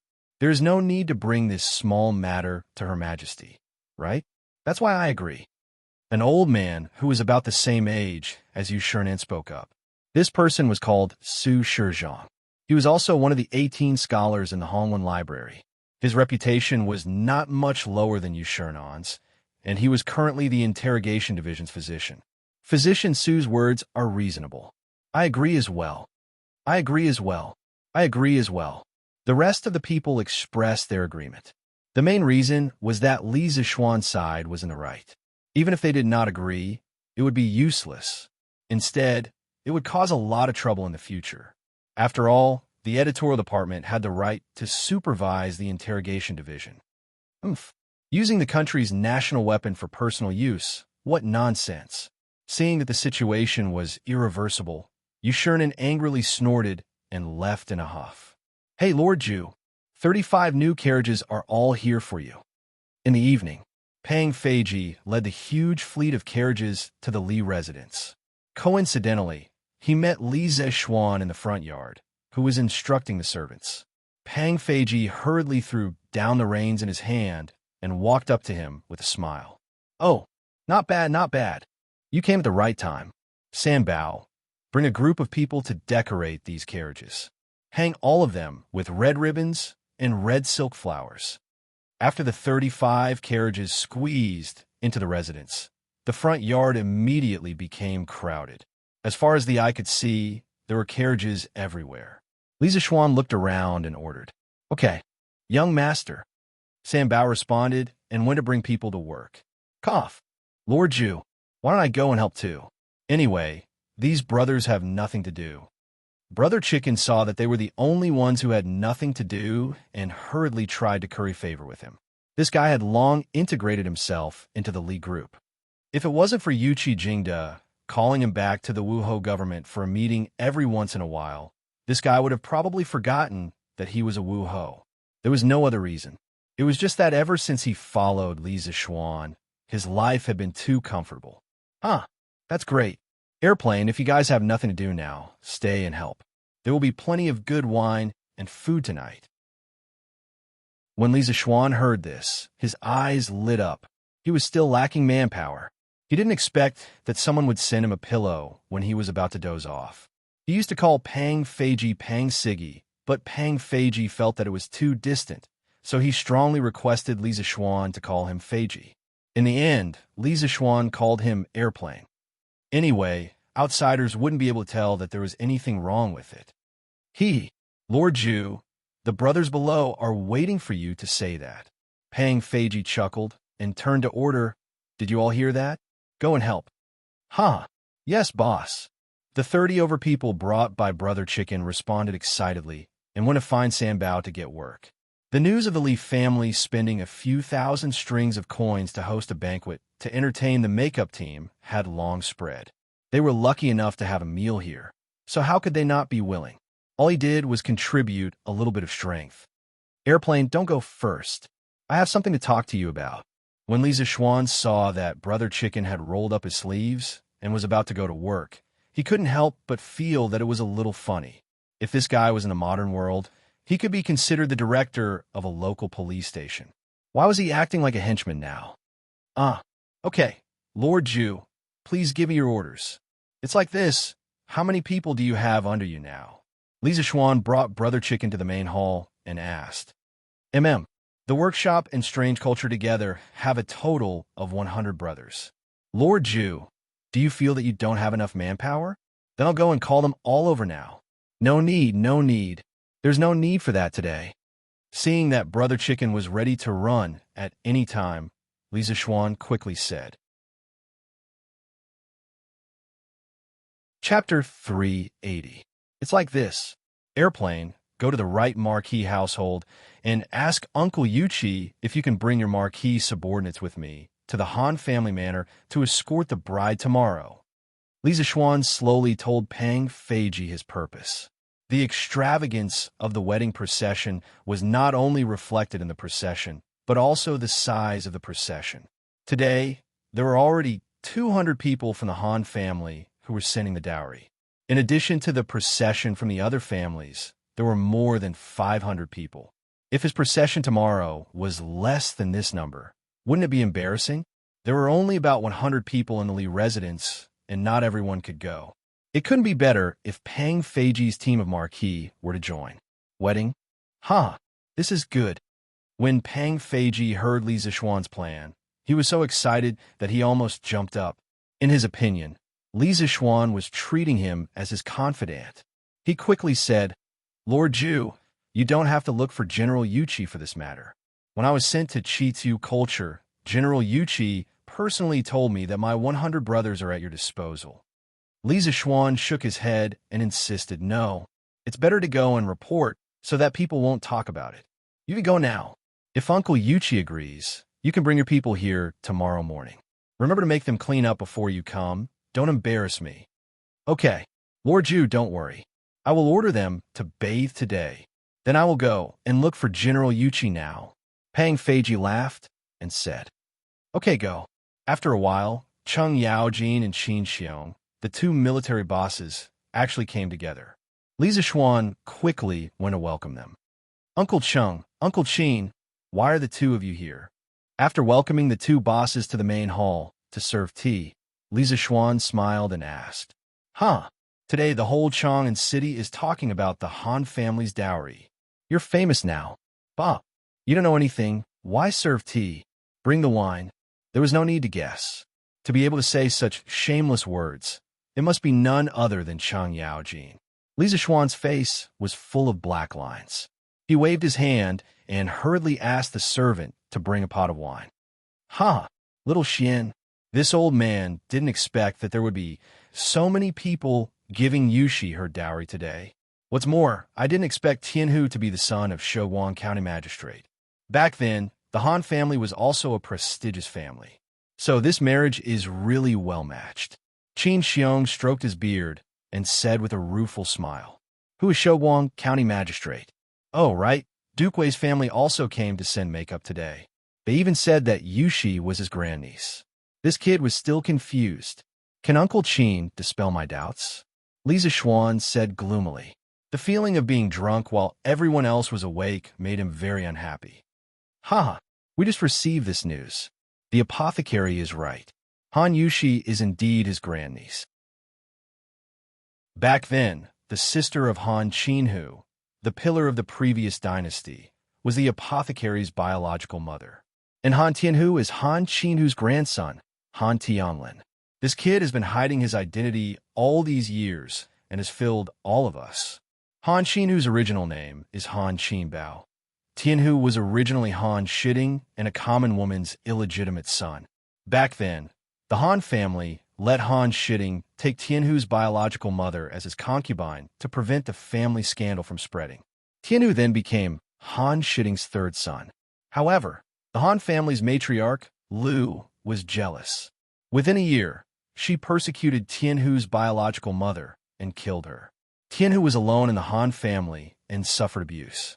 15 years ago, which was the 8th year of the Day Dynasty, Tianhu was discovered to be secretly learning the family's martial arts. Lu wanted to join forces with the family elders and use this as an excuse to kick him out of the family. Tianhu had a feeling and ran away from home that night. He concealed his identity and wandered around the pugilistic world. In the same year, Tianhu and the Du family's young miss, Du Shenyang, the youngest daughter of little wine sage Du Dowling, had feelings for each other and secretly pledged to marry. The Du family was the imperial winemaker and had a strong reputation. Of course, they wouldn't agree to this marriage. However, Du Shenyang had a strong personality and threatened to kill herself. In the end, old Madame Du's heart softened. She prepared a small dowry and quietly married Du Shenyang to Han Tianhu. The following year, in the 9th year of the Day Dynasty, Han Shiding followed Duke Chu, Yang Xiangan, to rebel and force Luoyang. In the end, Yang Xiangan was defeated and committed suicide. Han Shitting was also captured. His wife and children were all imprisoned. The Han family also completely declined. Therefore, when Tianhu ran away from home that year, it could be said that he avoided being implicated in this unexpected disaster. Li Zixuan's jaw dropped. In his previous life, he had read many versions of the legend of the Sui and Tang heroes. Naturally, he knew that Han Qinhu and the Han clan were an extremely powerful existence in the Sui dynasty. He had thought that Han Lijing was just an honest and hard-working farmer. Who would have thought that he was actually from one of the top military families of his time? Moreover, Han Lijing seemed to be very charming. As a descendant of a general's family, he was able to hook up with the Du family's young miss. Li Zixuan couldn't help but have a whole new level of respect for Han Lijing. He was really a role model for his generation. Huh, how is it, kid? Do you think you've picked up a treasure? You're marrying Han Qinhu's great-granddaughter. TSK, TSK. When Cheng Yaojin saw Li Zixuan's shocked expression, he couldn't help but smile mischievously. Uncle Cheng, what are you talking about? Regardless of whether Yushi is from an ordinary family or the daughter of a noble family, I treat her with sincerity. The concept of a well-matched family doesn't exist for me, Li Zixuan said seriously.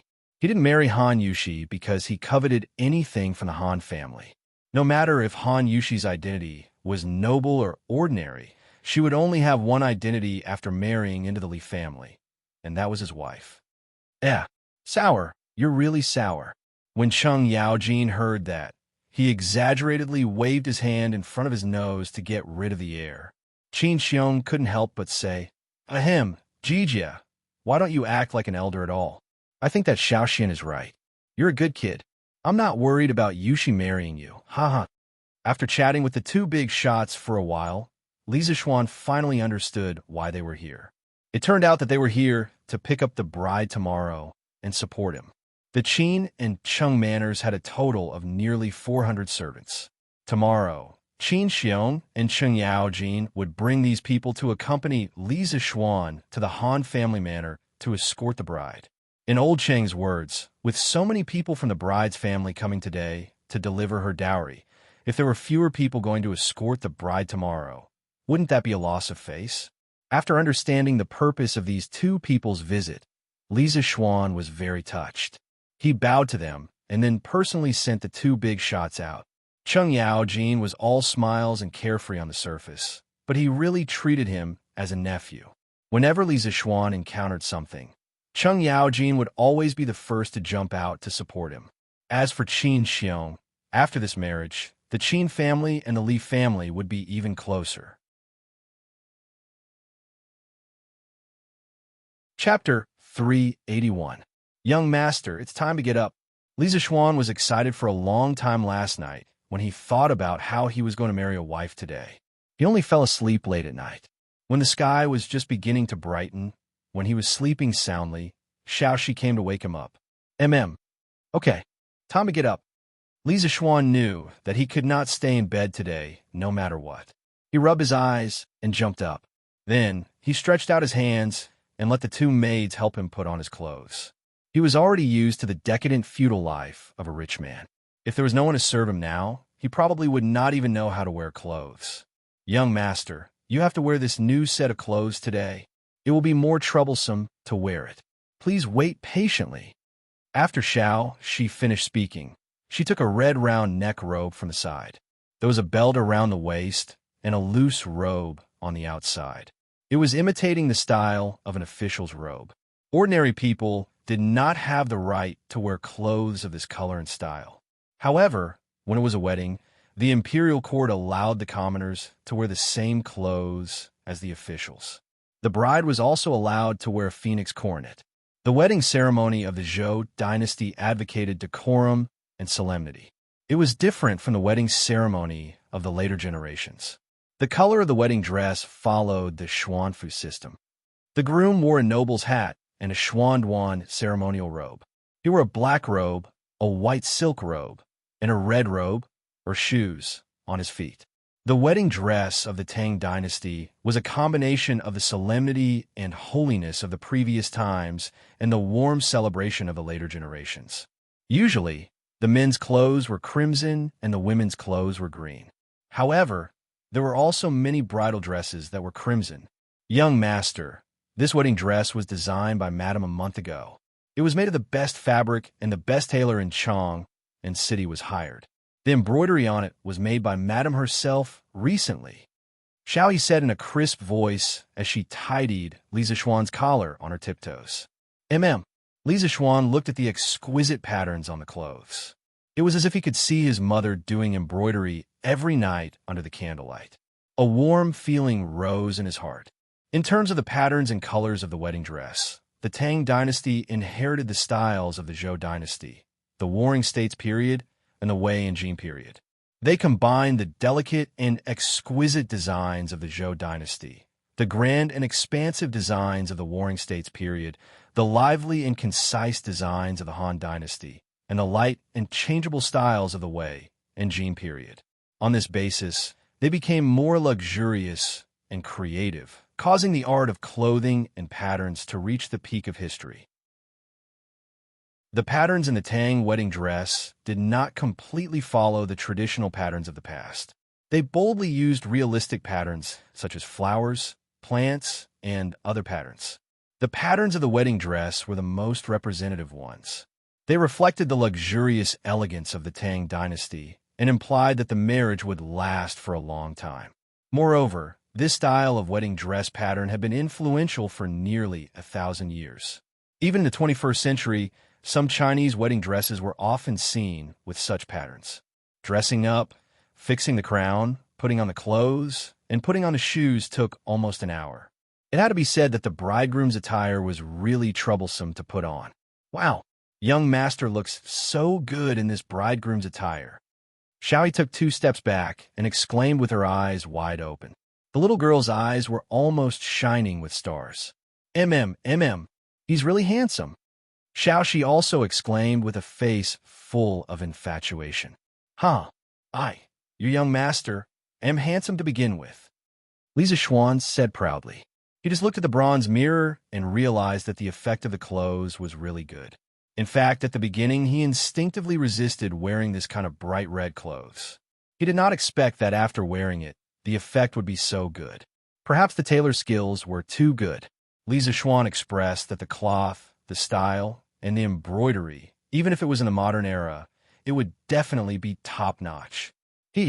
Young master, is really shameless. Just after breakfast, Pang Feiji led 100 martial marquises to the Li residence. Li Zixuan glanced at them and secretly nodded. He thought that Pang Feiji was quite reliable when doing things. These people were all wearing tight clothes and tidied up neatly. It was obvious that they had all taken a bath yesterday. At the very least, their hair was not as shiny as before. Li Zixuan was very satisfied. He did not ask for these people to smell good. He only asked that they did not stink. After chatting with Pang Feiji for a while, Li Zixuan directed them to start pulling out the 70 new horse carriages and more than 200 ox carts. Yesterday, the servants of the Li residence had decorated all the carts. They were all tied with red silk and red silk flowers, looking very festive. After half an hour, the carriages of the Li residence were all lined up.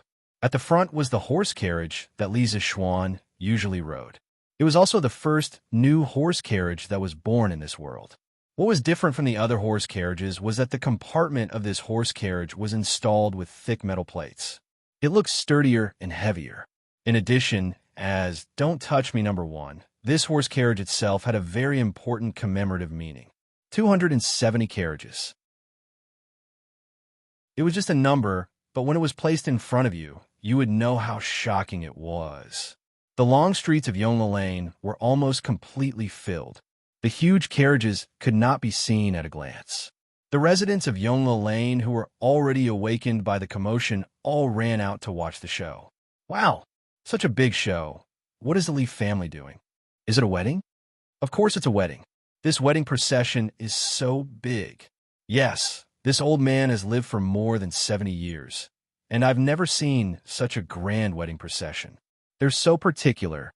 Yes, they have face. The Li family is very particular about their face. You can't say that. It's mainly because the Han family sent a grand wedding procession yesterday. The bride side has already made such a big show. If the Li family side doesn't make a big show of it, wouldn't they be asking for trouble? Besides, if they don't make a big show of it, how can they suppress the bride in the future? That's right. She's the adopted daughter of Duke E, the grandniece of Duke Wei. Li Zixuan was outside organizing the carriages.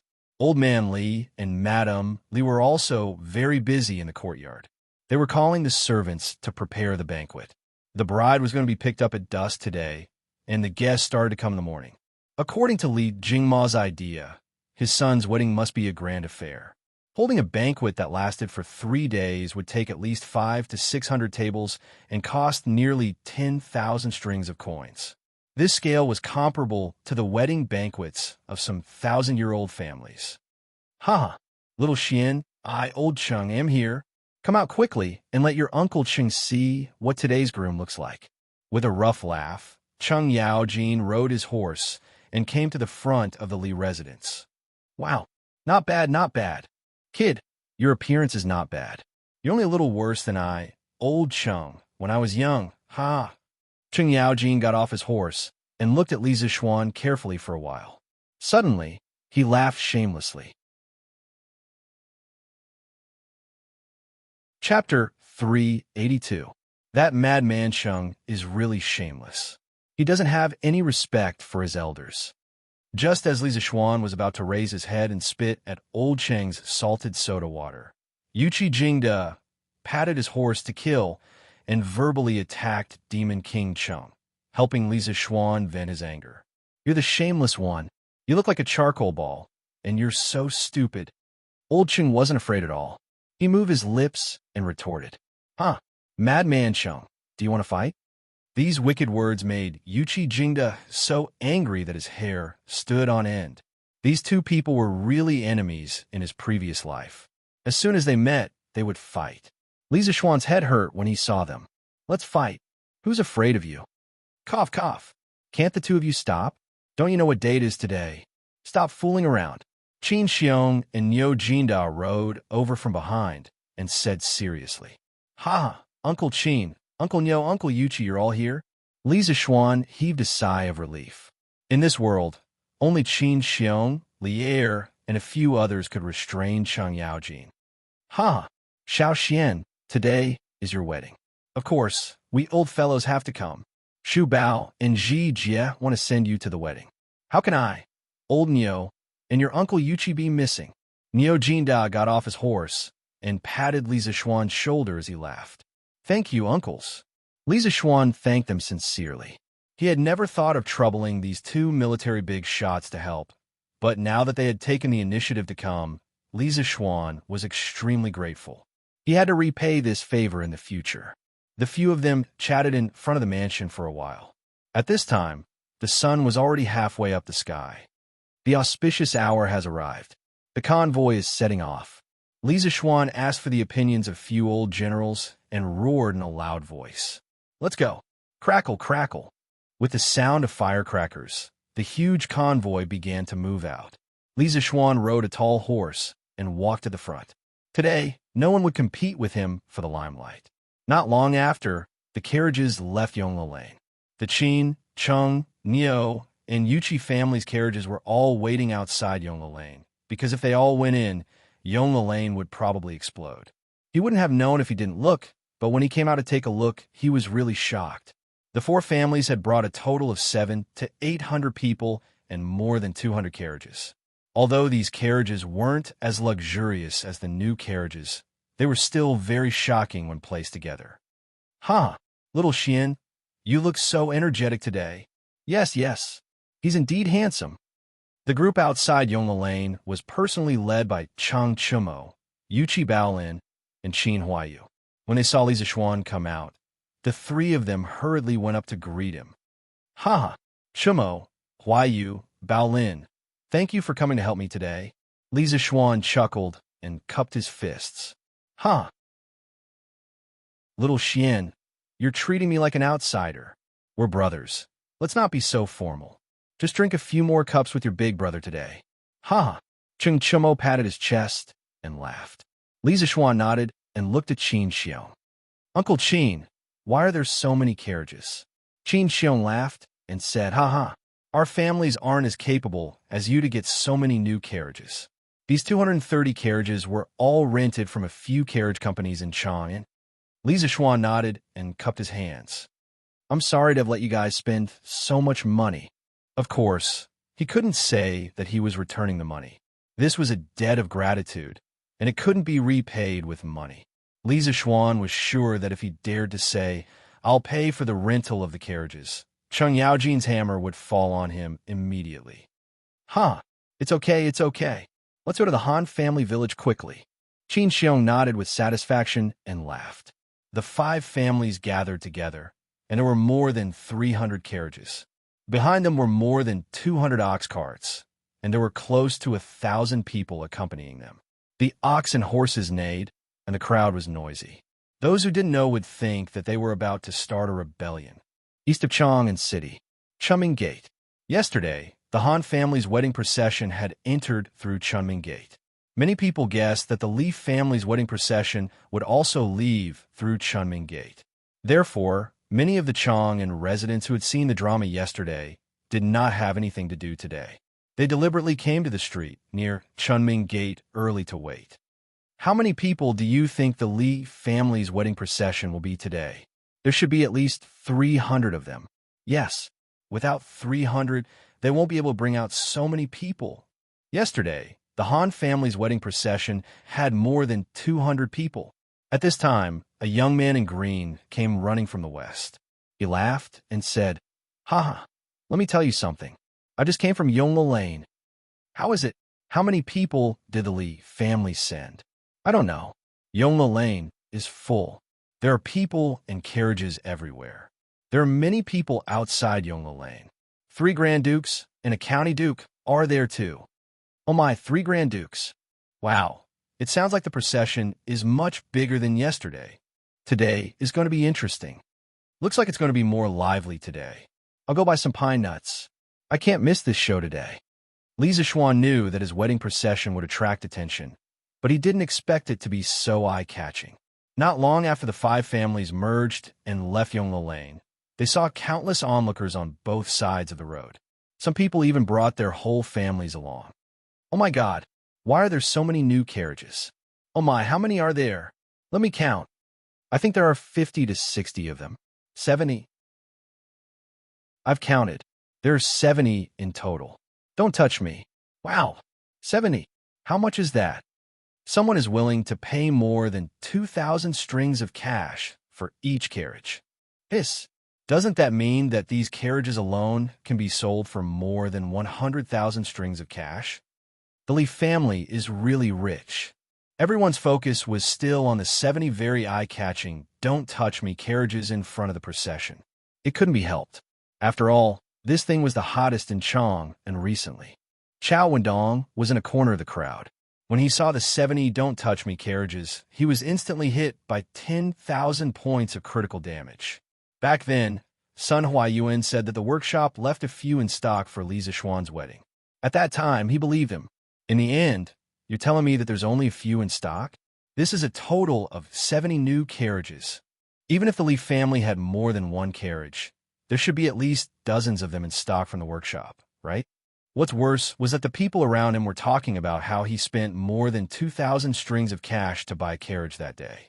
This hurt Chao Wendong a second time.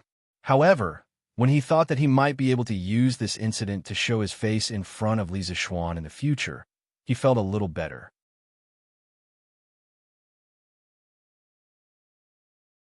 Chapter 383. Wow, Li Xianan is so handsome today. Yes, he's so handsome. If Li Xianan can bring so many carriages to my house to fetch me, I will definitely marry him. Bah, you slut. Why don't you take a look in the mirror? Do you think Li Xianan will like you? Oof. If he wants to like someone, he will like me first. You're the slut. You're the ugly one. Li Xianan, I want to marry you. Li Zishuan was riding on his horse when he suddenly saw a group of beautiful young ladies in gorgeous clothes gathered in the crowd at the entrance of the East Market. They were excitedly calling out his name. Io, isn't that Miss Yin the courtesan of Hundred Flowers Tower in Peace Lane? It's so hard to see him normally. Without spending a few thousand, you can't even see him. If you want to listen to his song, you have to spend another few thousand. Who would have thought that he would come here today to fetch Xiao Xian? Brother, you're still the most charming one. Ha! Ching Chumo pointed at a beautiful woman in green and winked at Li Zishuan as he said with a smirk. Li Zishuan glanced at him and said, "From what Chonyo said, it seems like he often goes to that Hundred Flowers Tower, right? I'll have a talk to Uncle Ching later." Hey, Xiao Xian, we're brothers. You can't do this.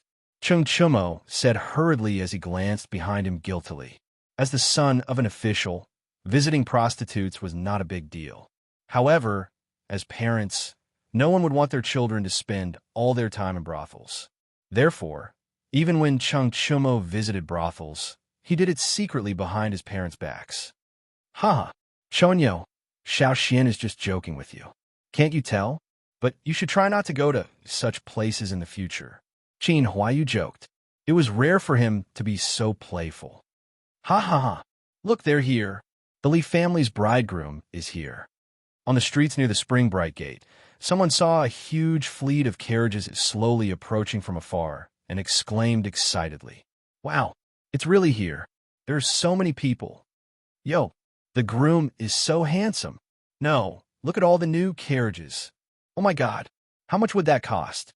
The Li family is so generous. Wow, the three dukes really came together. This Li Xianji is really amazing to be able to invite so many dukes." Li Zishuan did not disappoint the crowd who had been waiting for a long time. The grand display made many people cry out in surprise, expressing all kinds of envy, jealousy, and hatred. Oof, isn't she just a peasant girl? This Li Zishuan is still causing such a big commotion. How stupid. East Market, in a private room on the 4th floor of Yunqi Restaurant.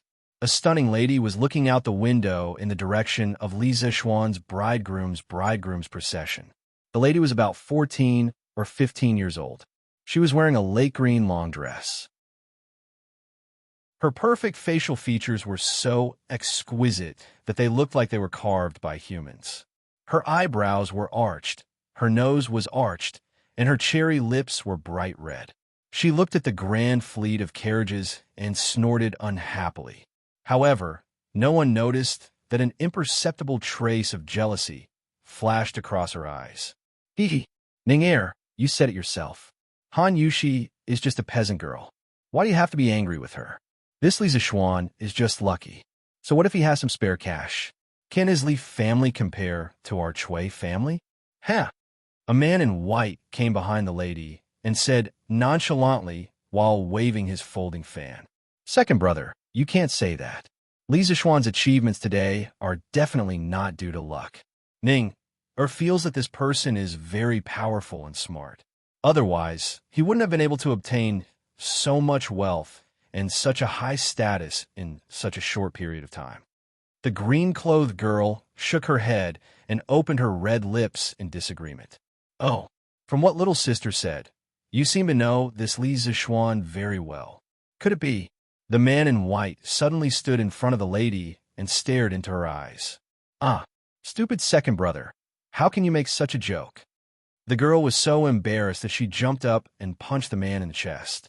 She snorted and refused to let go. Sure. At this moment, two groups of soldiers and horses, totaling more than 200 people, rushed over. The commoners at the city gate began to discuss spiritedly. Wow, two more groups of people came. What are they doing? They seem to be the Imperial Guards of the East Palace. Oh my God, is His Highness the Crown Prince here? It can't be, right? How can this Li Xiansheng invite the Crown Prince? Chill, don't say any more. It's really the Crown Prince. The other group is brought by His Highness King Wei. Oh, this is a big scene. Oh my God, it's really the Crown Prince and King Wei. Silence. When Li Chengxian and Li Tai arrived on their horses, the surrounding commoners, who had been discussing animatedly, immediately quieted down and bowed towards the two of them. "Greetings, Your Highness. Greetings, Your Highness." They were here to watch a big show, but they didn't expect to see such a big show. The crown prince and the emperor's most beloved prince actually left the palace together to accompany a county boy to fetch his bride. If this was told to others, they would think it was a fairy tale. However, it happened right in front of their eyes. It was unbelievable. Li Zishuan himself was also taken aback. This was completely out of his expectations. "Greetings, Your Highness, King Wei." Everyone was bowing.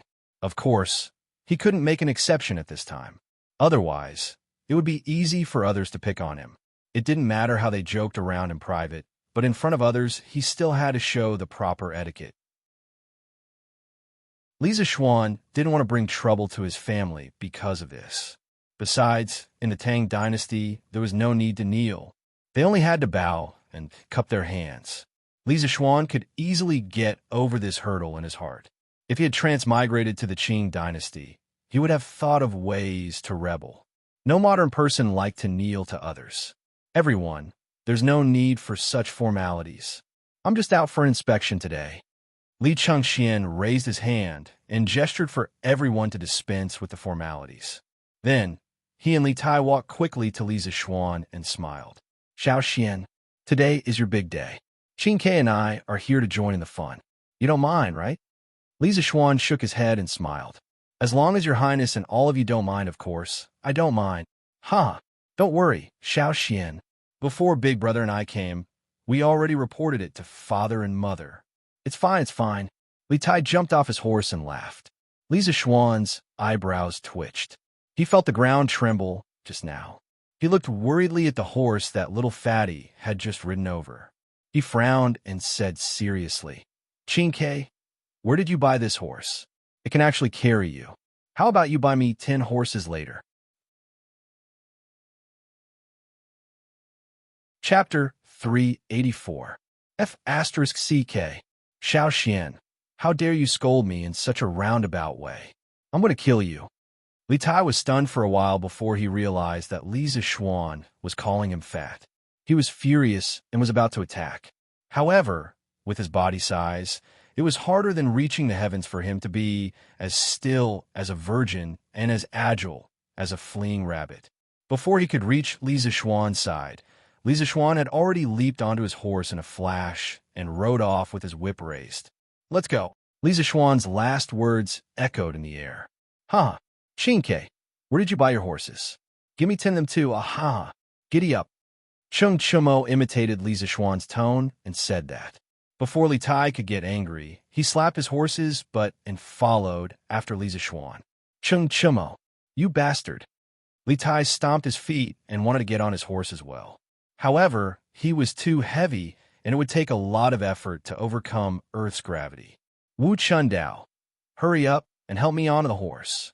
Li Tai looked at one of the guards he brought along and said angrily, "Oh, yes, Your Highness Prince Wei." The black-faced guard hurried over and helped Li Tai get on his horse. Everyone held back their laughter and didn't dare to make a sound. Li Chengxian shook his head speechlessly and said, "Let's go to the Han family manor." It was only then that the bridal procession started moving again, leaving behind a crowd of confused onlookers. They didn't expect the high and mighty prince to be so amusing. Moreover, Li Zishuan seemed to have a very good relationship with the crown prince and King Wei. This made everyone so envious that they were about to go crazy. At the end of the day, this was still a feudal society. The royal family would always be supreme in the hearts of the people. Ugh, a man from Li County actually dares to joke around with the Prince of Wei? Do you think His Highness King of Wei got angry just now? He's definitely not really angry. Otherwise, the Prince of Wei would have already sent his guards to arrest Li Xianan. "Hiss, Your Highness Prince of Wei has such a good relationship with Li Xinji? That's not all. Didn't you see the crown prince smiling and watching from the side?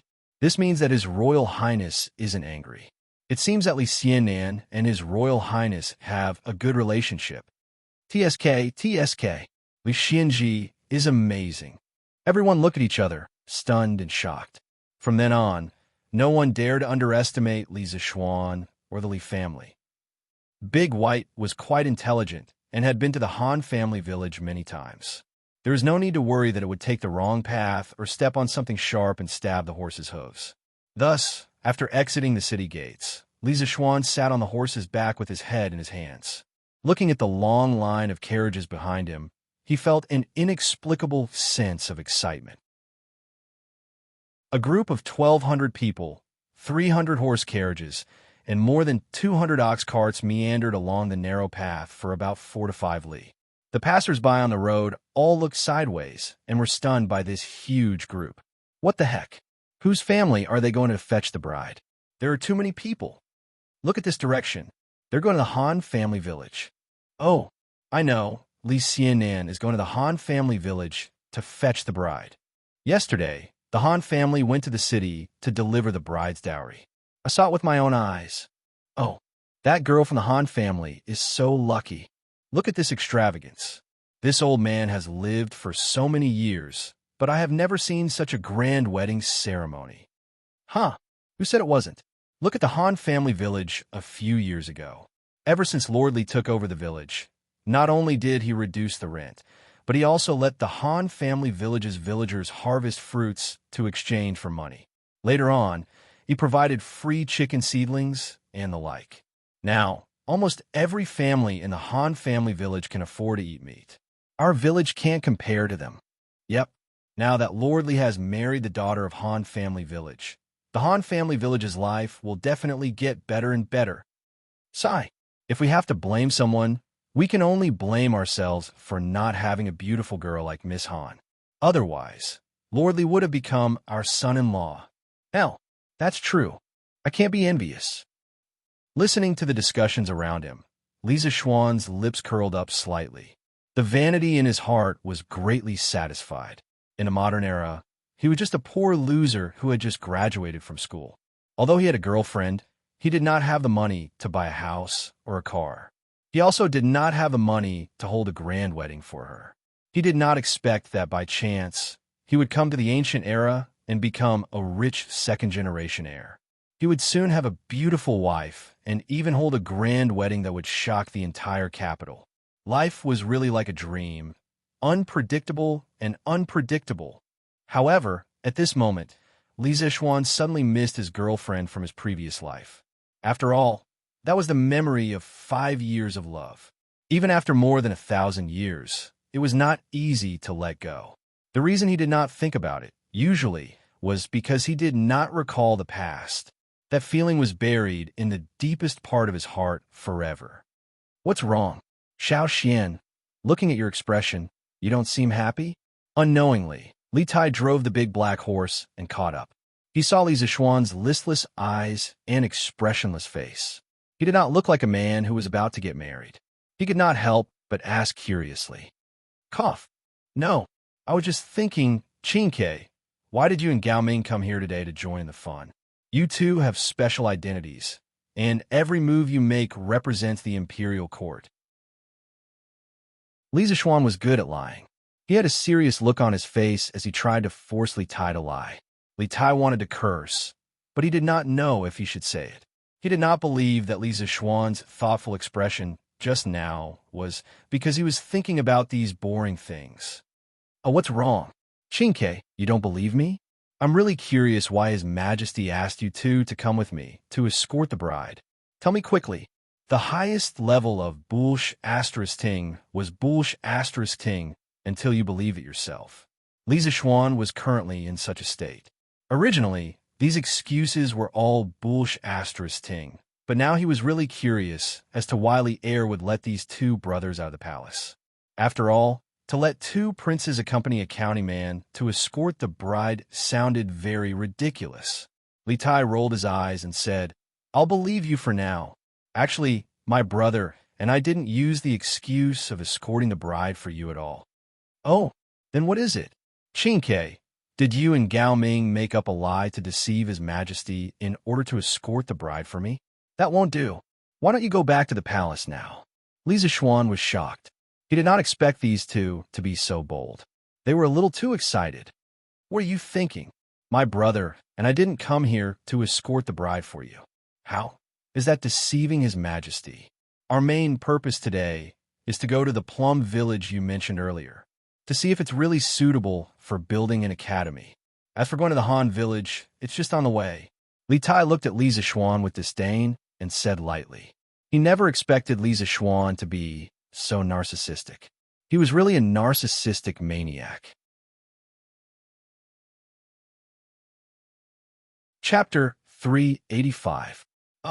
Seeing the disdainful look on the little fatty's face, Li Zixuan really wanted to throw a few punches and give him a blessing, but there were too many people around, so he could only think about it in his heart. I'm just passing by. Hee. I didn't expect you to be so wise, Qin Ke. Hee. Of course. Li Tai raised his head proudly and snorted. Yo, you're so arrogant just because I said you're fat. Why don't I give you another 10 questions, and you can see how many you can answer?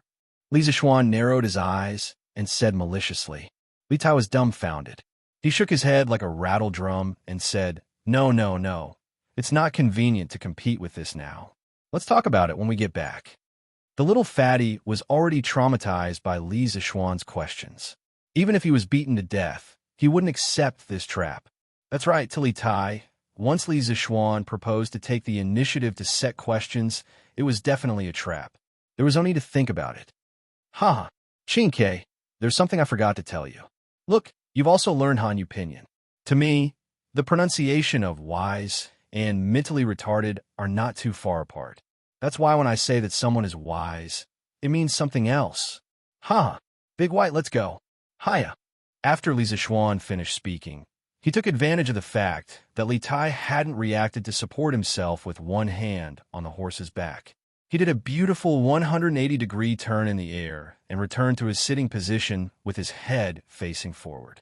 The entire set of movements was as smooth as flowing water. It was completed in a single breath of time. By the time Li Tai reacted, Li Zixuan had already run far away. F***CK. I fell for your trick again. Xiao Xian, you're the retarded one. Li Tai roared and slapped his horse's butt, charging forward. Second brother, not only is Xiao Xian close to the Crown Prince, but he's also close to Prince Wei. What should we do in the future? Cheng Yaojin pulled Qin Xiong and purposely hung at the back of the group. He looked around and hesitated for a while before whispering to Qin Xiong. There was one thing he didn't say, and that was his son, Cheng Chumo. Under the influence of Li Zixuan, the line between him and Li Chengxian and Li Tai was becoming more and more blurred. One had to know that Cheng Chumo had previously always carried out his instructions and kept a distance from all the princes.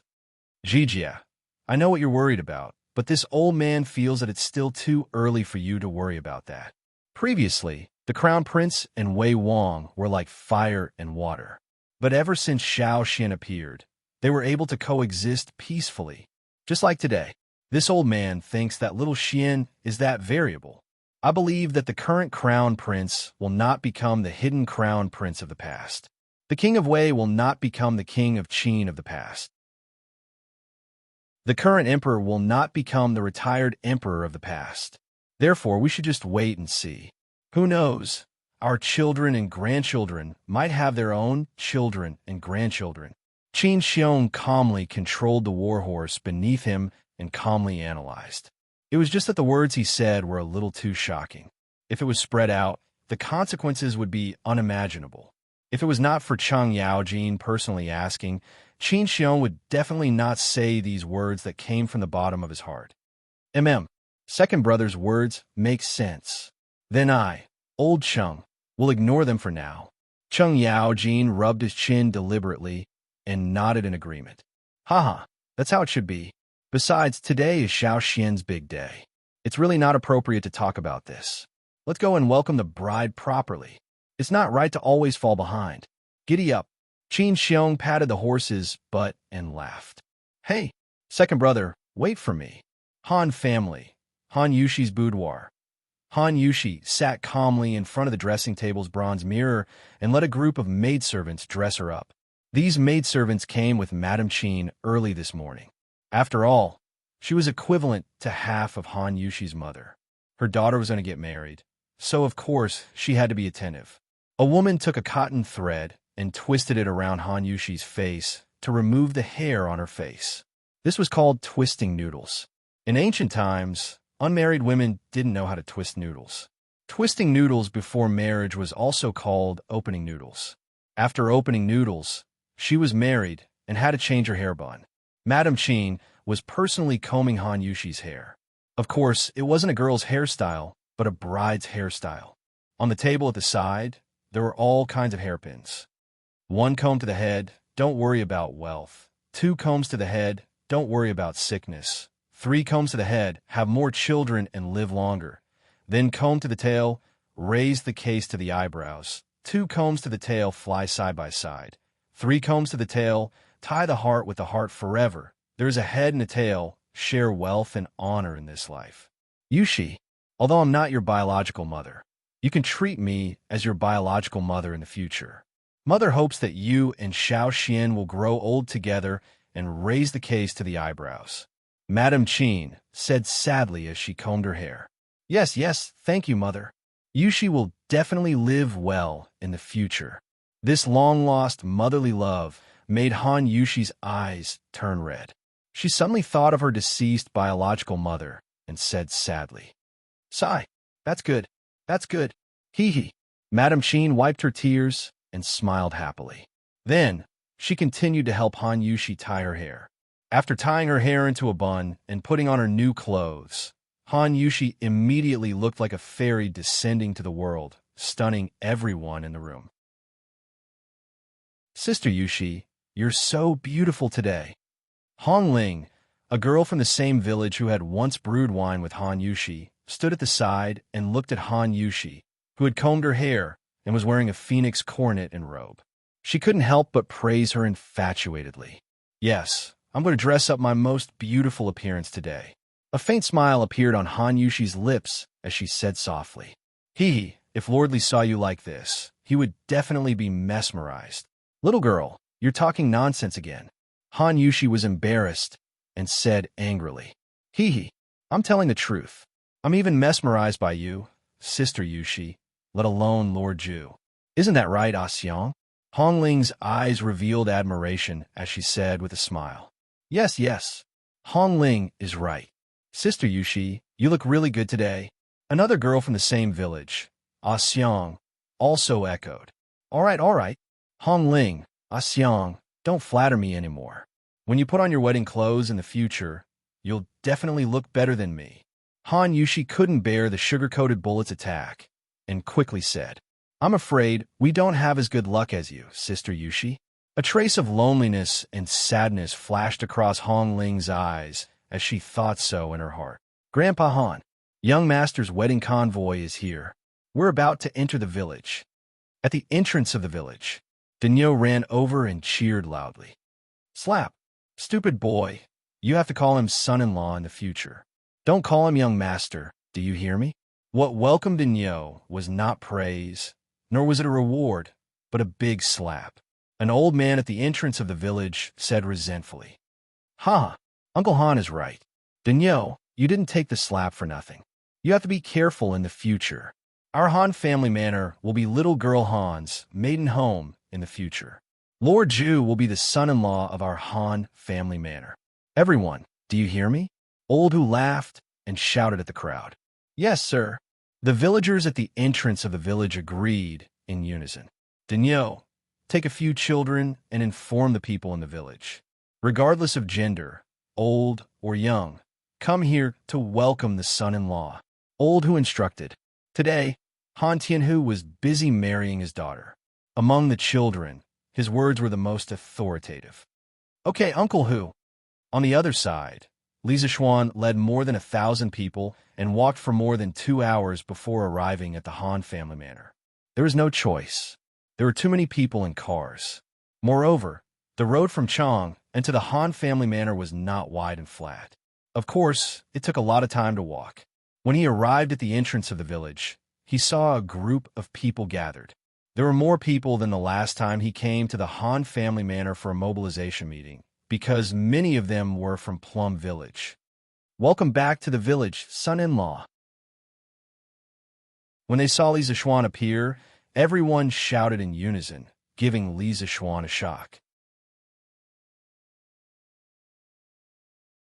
Chapter 386. Not bad. Little Xian, when other people get married, the bride's family will make things difficult for them. But when you come here, it's like you're going home. You're amazing. Teach me. After entering the Han family manor, Li Zixuan led everyone to the Han family's small courtyard. The grandiose procession of horses and carriages almost filled the entire village. Just as Li Zixuan was thinking about how to turn the procession around, Cheng Chumo ran over and asked with a fawning face, "Why are you learning this? You don't even have a girlfriend yet, and you're already thinking about getting married. Aren't you thinking too much?" Li Zixuan squinted his eyes and said indifferently. His eyes and expression were clearly saying, "You're a single dog, don't worry about it. Even if you learn it, you won't be able to use it." Cheng Chumo was furious. He wanted to go up and fight, but he was pulled back by Chang Yaojin. "Brat, watch from the side and learn well. Don't mess around. After so many years, I haven't seen you get a wife. Useless." Cheng Chumo opened his mouth. Not only was he fed dog food by Li Zixuan, but now he was being fed dog shit by his own father. "My life is really bitter. Bride, rush her out. Bride, rush her out. Bride, rush her out. Bride, rush her out. Bride, rush her out." When they arrived at the Han Manor's courtyard, today's wedding ceremony had reached the most important part, rushing the bride's makeup. Li Zixuan brought so many carriages, so of course, he couldn't bring all of them to the Han Manor. Only the leading carriage was brought here to pick up the bride. The rest of the carriages were lined up on the small path in the village. Following Li Zixuan was the 1,200 people who came with the bride. With so many people, the small courtyard of the Han clan would definitely not be able to fit all of them.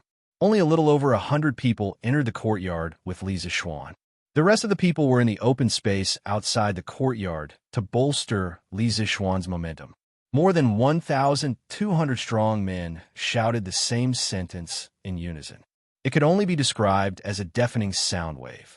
Those who had gone through military training in high school or the university would definitely be very familiar with this scene. It was just like more than 1,000 people shouting slogans in unison during military training, each louder than the previous one, and each louder than the previous one. At this moment, the noise had clearly broken through the upper limit. This was especially true for Cheng Chumo and Yuchi Baolin, who were famous for their loud voices. They were shouting and yelling at the same time, trying their best to kick up a fuss. This kind of noise completely broke the atmosphere.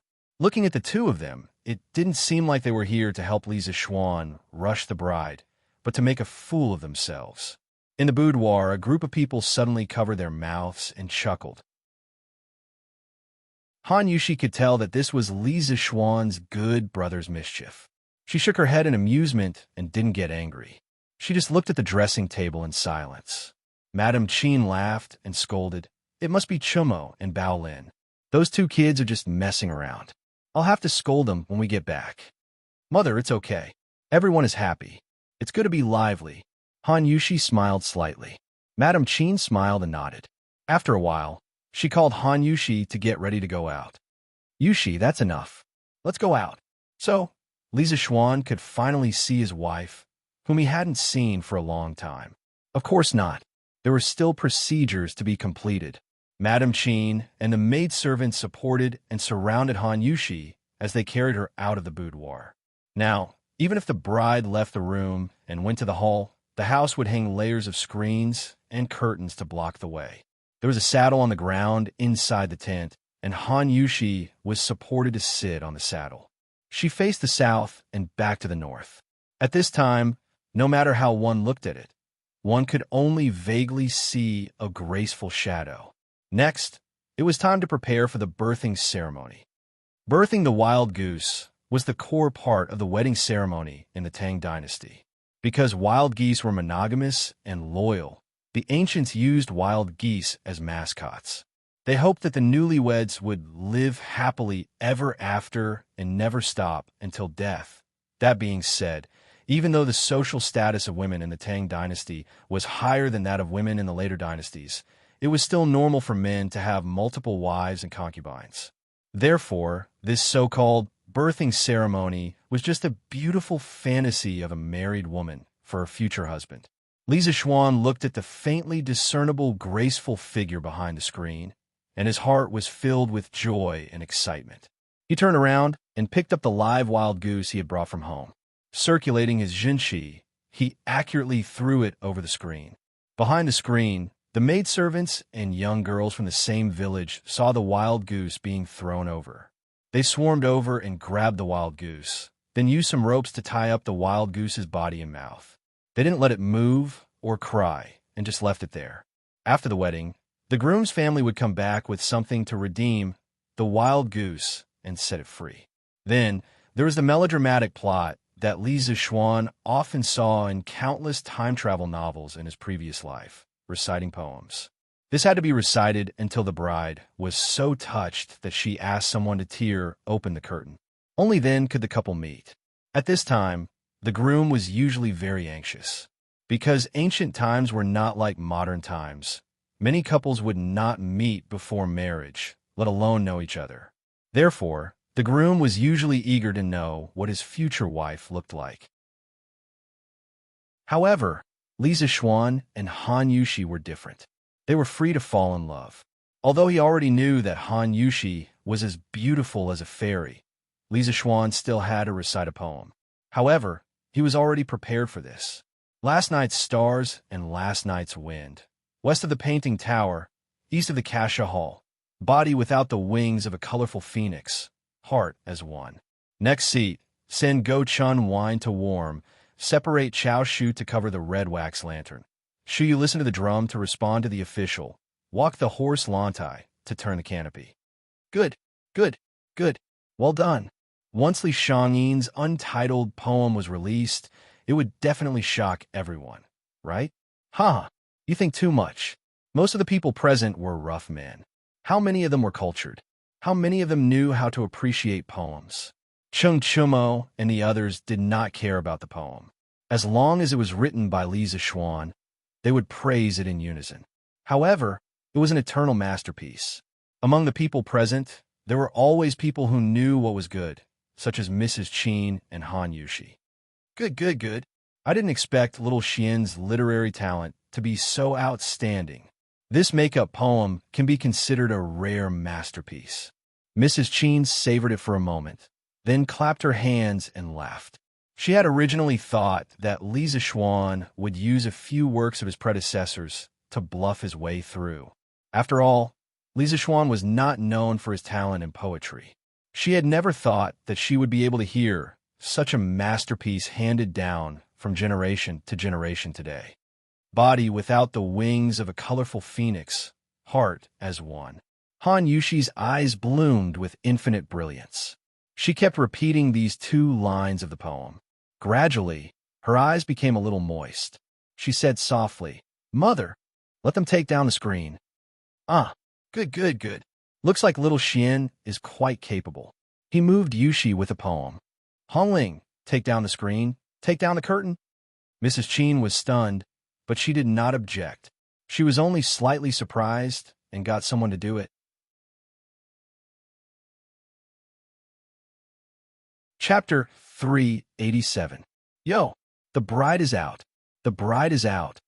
When they saw Han Yushi, who was wearing a phoenix coronet and a red gown, being escorted out, more than 1,000 people in and outside the courtyard burst into deafening cheers. Chung Chumo widened his eyes and clapped his hands excitedly. Wow, she's out. She's out. Little Xian is so awesome. A poem was enough to summon the bride. Under normal circumstances, the makeup urging process was not smooth. It would take a long time. Firstly, the bride had to show her modesty.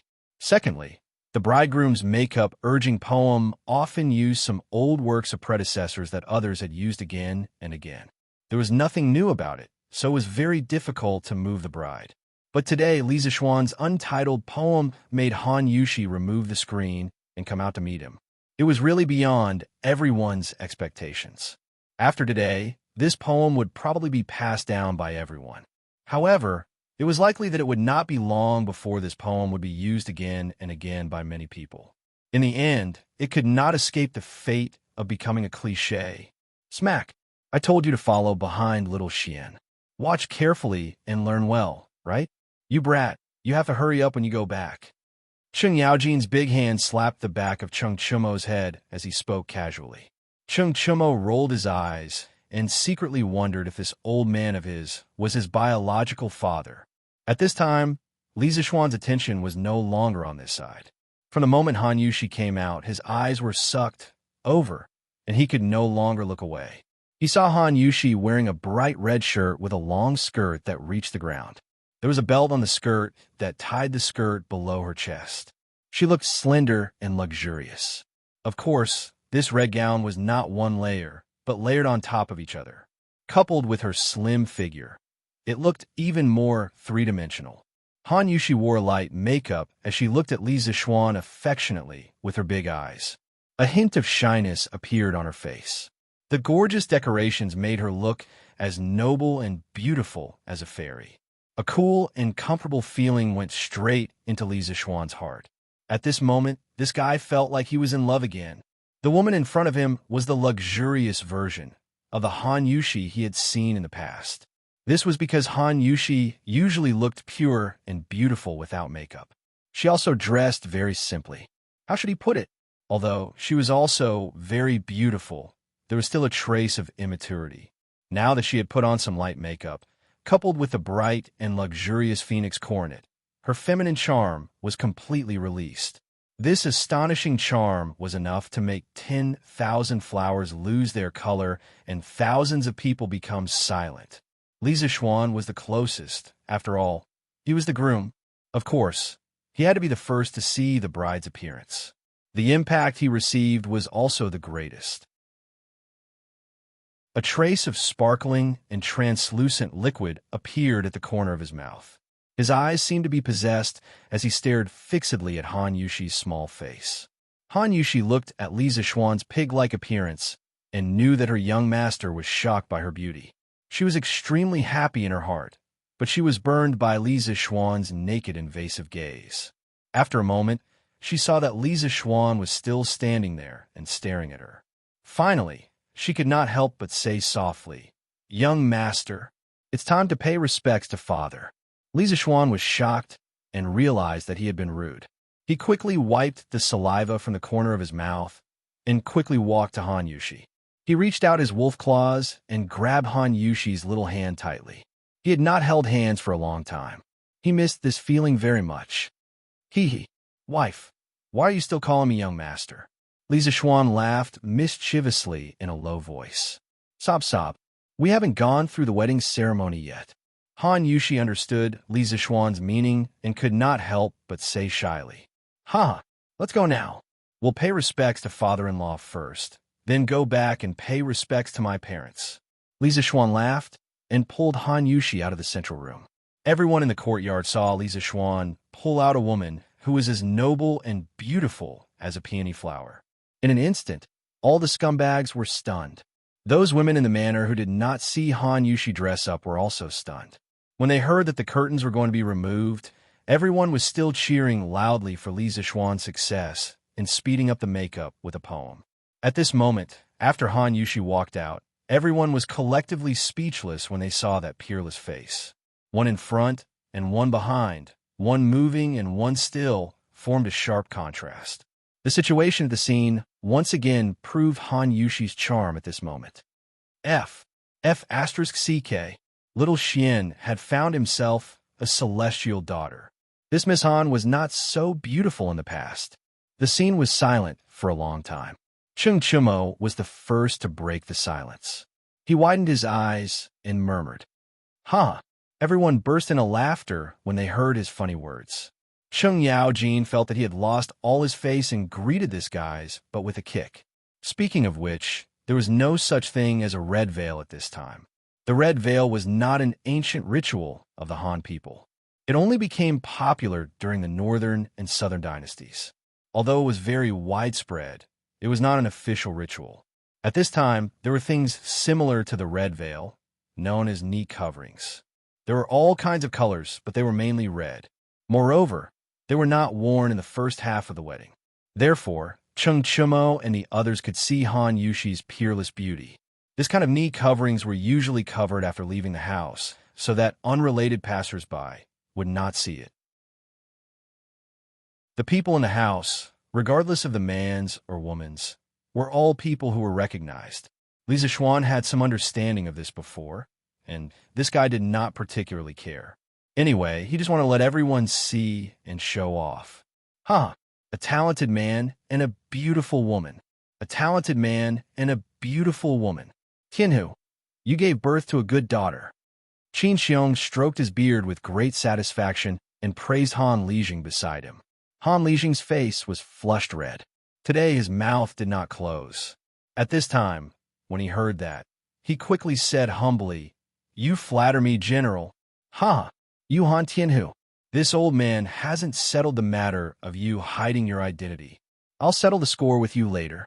"Ha!" Qin Xiong said half-jokingly. Li Chengxian was also a little stunned. He had seen Han Yushi a few times before, but it was completely incomparable to the way she was dressed now. At this moment, Han Yushi was really like the sun in the sky, shining so brightly that people could not open their eyes. Although he had been in the palace for many years and was used to seeing all kinds of beauties, he could not help but be dazed when he looked at Han Yushi at this moment. If I can meet such a woman in the future, I will have no regrets, even if I only have one wife in my life. Big brother, you'd better forget it. You are the crown prince. How can you only marry one person? It would be more like it if it were me. Li Tai heard that and recovered from the shock. He curled his lips and said sarcastically. Chapter 388. Li Zishuan didn't know what the others were thinking. Anyway, after he held Han Yushi's hand, he said to himself in his heart, "I'm satisfied with this life to have such a beauty." In the main hall, Han Lijing wore new clothes and sat at the head of the table with a rosy face. The seat on his right was empty, but there was a memorial tablet beside it. Qin Xiong, Mrs. Qin, Cheng Yaojin, Yuqi Jingda, Niu Jinda, and the others sat on both sides. As for Li Chengxian, Li Tai, Cheng Chumo, Qin Huaiyu, and the others, they didn't even have a place to sit. They could only stand at the side. Here, there was no status of monarch or minister. As long as they were juniors, they had to stand. At this moment, Li Zishuan walked in slowly with the beauty in his hand under everyone's envious gazes. He was about to bow when he heard Han Tianhu say, "Yushi, you haven't had a good day since you were born. I've let you down. Your mother passed away early too. If it weren't for your adoptive mother coming over to help today, I'm afraid there wouldn't even be someone to dress you up. Fortunately, you finally found a good home. Your mother's spirit in heaven will also be happy. Today, you and little Xian can also pay your respects to your mother." "Father." "Boo-hoo." She was about to get married, and Han Yushi was already very reluctant to leave her family. When she heard Han Lijing's emotional words, how could she hold it in? Her knees immediately went weak, and she knelt on the ground, tears flowing like rain. Li Zishuan also quickly knelt down and kowtowed to Han Lijing and Han Yushi's mother's memorial tablet. Then he said in a clear voice, "Father-in-law, mother-in-law, please accept a bow from your son-in-law. Today, your son-in-law is fortunate enough to marry your daughter, Han Yushi. I will definitely cherish her. Father-in-law, mother-in-law, please don't worry. From now on, Yushi is your son-in-law's wife. Your son-in-law will definitely dote on her, protect her, and love her. No matter when, where, or what the situation is, no one can hurt her. We're willing to be lovebirds in heaven and even branches on earth. Your son-in-law is willing to be devoted to Yushi and grow old together." Clap, clap, clap. Good. Well said, little Xian. After Li Zishuan's passionate confession, everyone was immersed in this beautiful vision of love. The room became silent for a while. Cheng Chumo saw that no one was cheering for his good brother, so he quickly clapped and cheered loudly. In fact, he was sincerely cheering for Li Zishuan. What Li Zishuan said was not profound. He could totally understand it. Moreover, he felt that Li Zishuan's words were very good. In the future, when he married a wife, could he learn from him? Cheng Chumo felt that today's trip was not in vain, because he had learned Li Zixuan's flirting skills. It was not easy. Cheng Yaojin was just about to scold his silly son when he heard the rest of the crowd burst into loud cheers. Good, good, good. Son-in-law is right. When the villagers of the Han family villa heard Li Zixuan's words, they cheered loudly. Because from these few words, they could tell that Li Zixuan valued Han Yushi highly. Of course, they were happy. Good. What a good lovebirds in heaven and even branches on earth. Well said, little Xian. Li Chengxian clapped and praised. Good. Little Xian's words of love are amazing. You have to specially teach us a lesson like this later. The little fatty, Li Tai, said excitedly. Li Zixuan's face darkened when he heard the little fatty's words. Damn, the romantic atmosphere that he had spent so much effort to create was ruined by Li Tai in an instant. This kid was really asking for a beating. Young master, Han Yushi's lips moved slightly, and she looked at Li Zixuan with tears in her eyes. This vow of undying love had once again moved her heart. Li Zixuan cast aside the distracting thoughts in his heart and smiled at her. Then, he clearly felt Han Yushi's little hand holding his even tighter. Li Zixuan could not help but feel very proud. Damn, these words were said in such a way that it was worth it.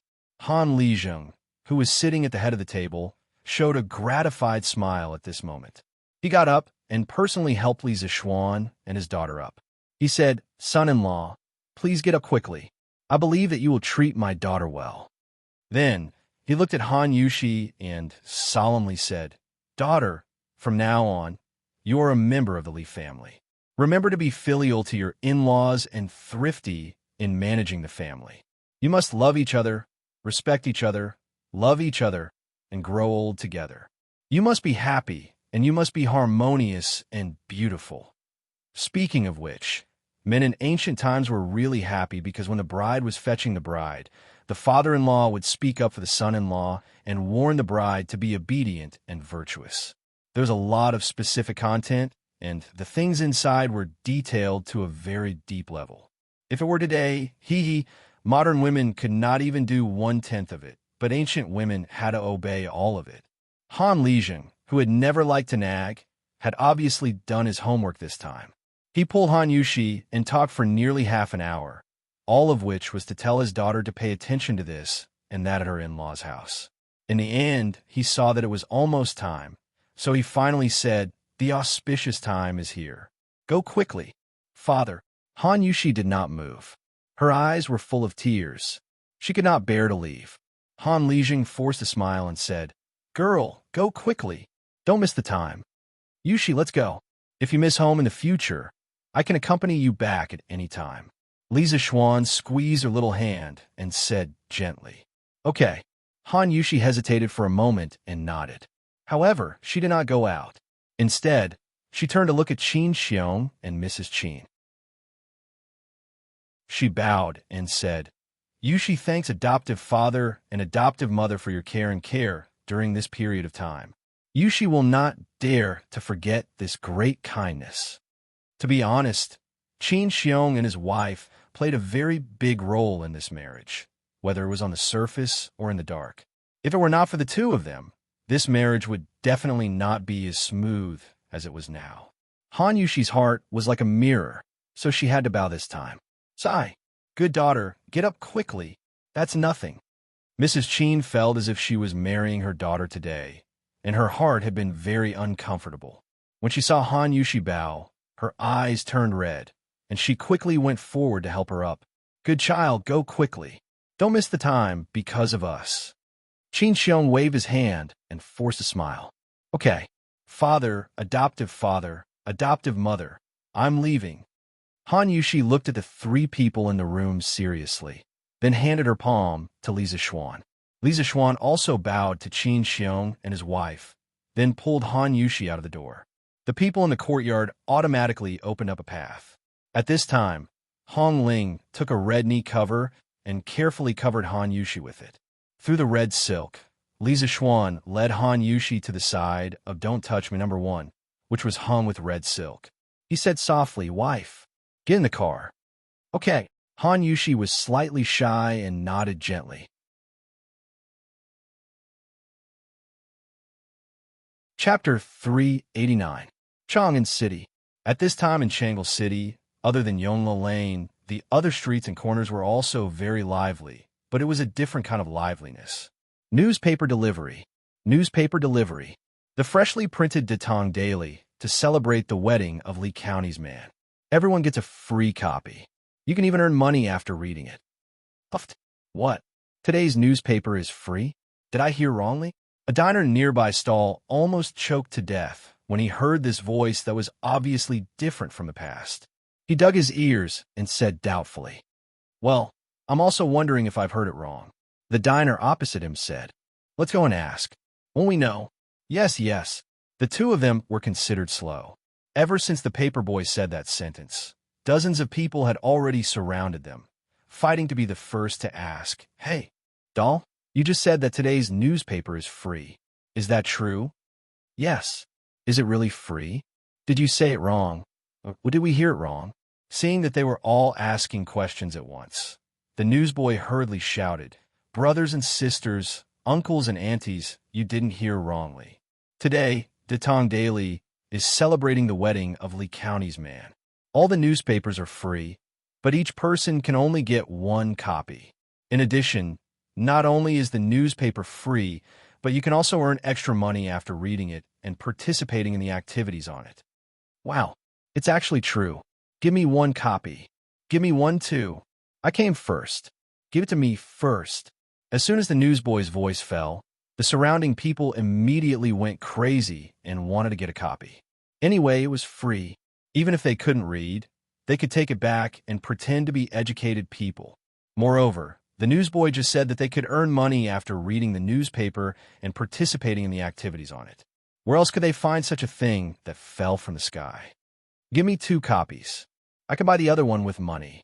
Of course, this made it difficult for the servants who bought newspapers for their masters, especially those who bought newspapers for multiple masters. They could only go against the huge flow of people and force people to buy newspapers for free. It's not easy to get the newspaper. Let's see what's different about today's newspaper. A young man who looked like a scholar excitedly took the newspaper and found a secluded place. Then, he couldn't wait to open the newspaper and start reading. The first thing he did was to look at the novel section, but today's novel section was different. Wow! Today, 10 chapters of the legend of a mortal's journey had been updated. No wonder today's newspaper was so thick. I've earned enough. Such a thick newspaper today would have been sold for 10 copper coins in the past. Holy sh**t. Zhang Xiaohua's journey to immortality has also been updated by 10 chapters. Crazy.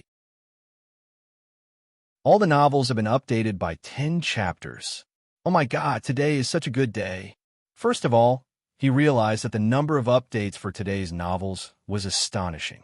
Then, he happily started reading novels.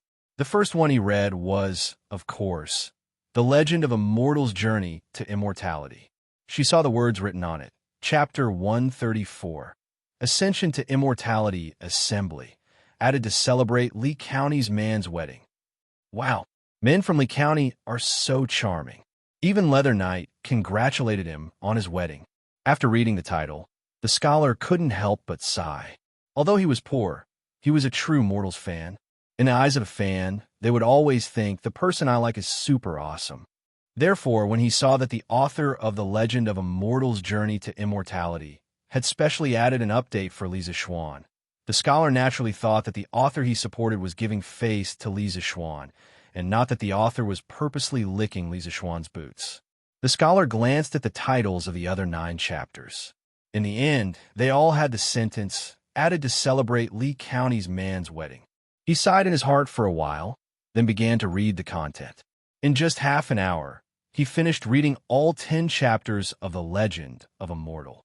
The scholar was still not satisfied, so he continued to read Zhang Xiaohua's Journey to Immortality Assembly. However, after reading the title, he couldn't help but frown. Chapter 50, Storm Ahead, added to celebrate Lee County's man's wedding. Damn, This heavenly beauty is actually sucking up. Lee County's man's wedding is indeed worthy of celebration, but there's no need for this, right? See, this was the difference between an idol and a passerby. The author of Zhang Xiaohua's Journey to Immortality Assembly, Chen Tianhua, would probably cry in the toilet after hearing this sentence. After curling his lips and complaining a little, the scholar continued to read. Why wouldn't he read something that was free? Phew, this is so satisfying. 3 novels, 30 chapters, and I don't even need to spend money. Today is so satisfying. I still have to thank Lee County's man for his wedding. Huh. The scholar smiled in satisfaction and was about to put away the newspaper and go home. Suddenly, he remembered that the paper boy just said that he could earn money by participating in the activities in the newspaper. The scholar hurriedly flipped to the first half of the newspaper to look for that legendary activity. Actually, he didn't need to spend much effort to find it. On the first page of the newspaper, in the middle, there was a line of the most eye-catching words. It said, "Great luck, free chicken dinner, special activity to celebrate Lee County's man's wedding." Damn, why is today's headline like this? If this fellow was a modern person, he would definitely complain. Isn't it just a rich second-generation heir getting married? Why is it still flooding the front page of the newspaper? The words "celebrate Lee County's man's wedding" were everywhere. The scholar couldn't escape even if he wanted to. In order to celebrate Lee County's man's wedding today, the Tang Daily is holding a large-scale special activity. Today, anyone who holds a Tang Daily picks a bouquet of flowers, not white, in the wild, delivers it to the Lee residence in Yongla Lane, and send a message of blessings to Lee County's man, and Miss Han's wedding will be able to receive a free chicken dinner from Drunken Immortal Restaurant. There is no limit to the number, but the activity ends at 4:45 p.m. Everyone participating in the activity, please hurry up and line up. After reading this short headline, the scholar's eyes widened and he vomited blood. Damn, there's actually free chicken dinner. Why did I only see it now? It had been 2 hours since he finished reading all 30 chapters of the novel. God knew how many people who saw this news had already picked the flowers and rushed to Yongla Lane. There was no need to say anything. A bouquet of flowers was worth a lot of money. Only a fool wouldn't do it. The scholar stuffed the newspaper into his arms and went straight to the eastern suburbs of the city. There were all kinds of flowers there, so it was relatively easy to complete the task. In fact, the scholar's guess was not wrong. Now, the entire city of Chang had gone crazy. The people who heard the news flocked out of the city to pick flowers in exchange for the chicken dinner. The soldiers guarding the city were dumbfounded. In the past, it was the people outside the city who wanted to enter the city like crazy. Today, it was the people inside the city who wanted to leave the city like crazy. A big wedding and an activity had created a situation where everyone was happy together. Li Zixuan could be said to have created the first fancy wedding.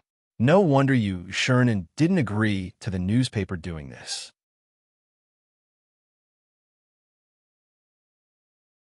Chapter 390. Xiaohang, where are you going? I'm going to pick flowers. Why are you picking flowers? You can exchange the flowers you pick for chicken at Yongla Lane. Didn't you read today's newspaper? I didn't read it. Is there really such a good thing? Of course, but you have to get a Datong Daily before picking flowers. Don't worry, today's Datong Daily is free. You don't have to spend any money.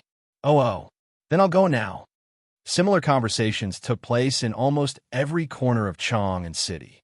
Perhaps the rich people would not take a piece of chicken seriously, but in any era, the rich people were always in the minority. Moreover, the world had just settled down, and the people were far less wealthy than the people in the Tang Dynasty. Therefore, there were still many people who cherished the rare piece of chicken. Hey, I was the one who saw this flower first. Go away. Bullshasters tea, I saw it first. In the western suburbs of Chang and city, 2 naughty children were pushing each other over a nameless purple wildflower. It wasn't that they were stingy, nor was it that they were lazy and unwilling to look for other flowers. It was just that the thousands of people who came out of Chang and city today had gone crazy. They were like locusts passing through.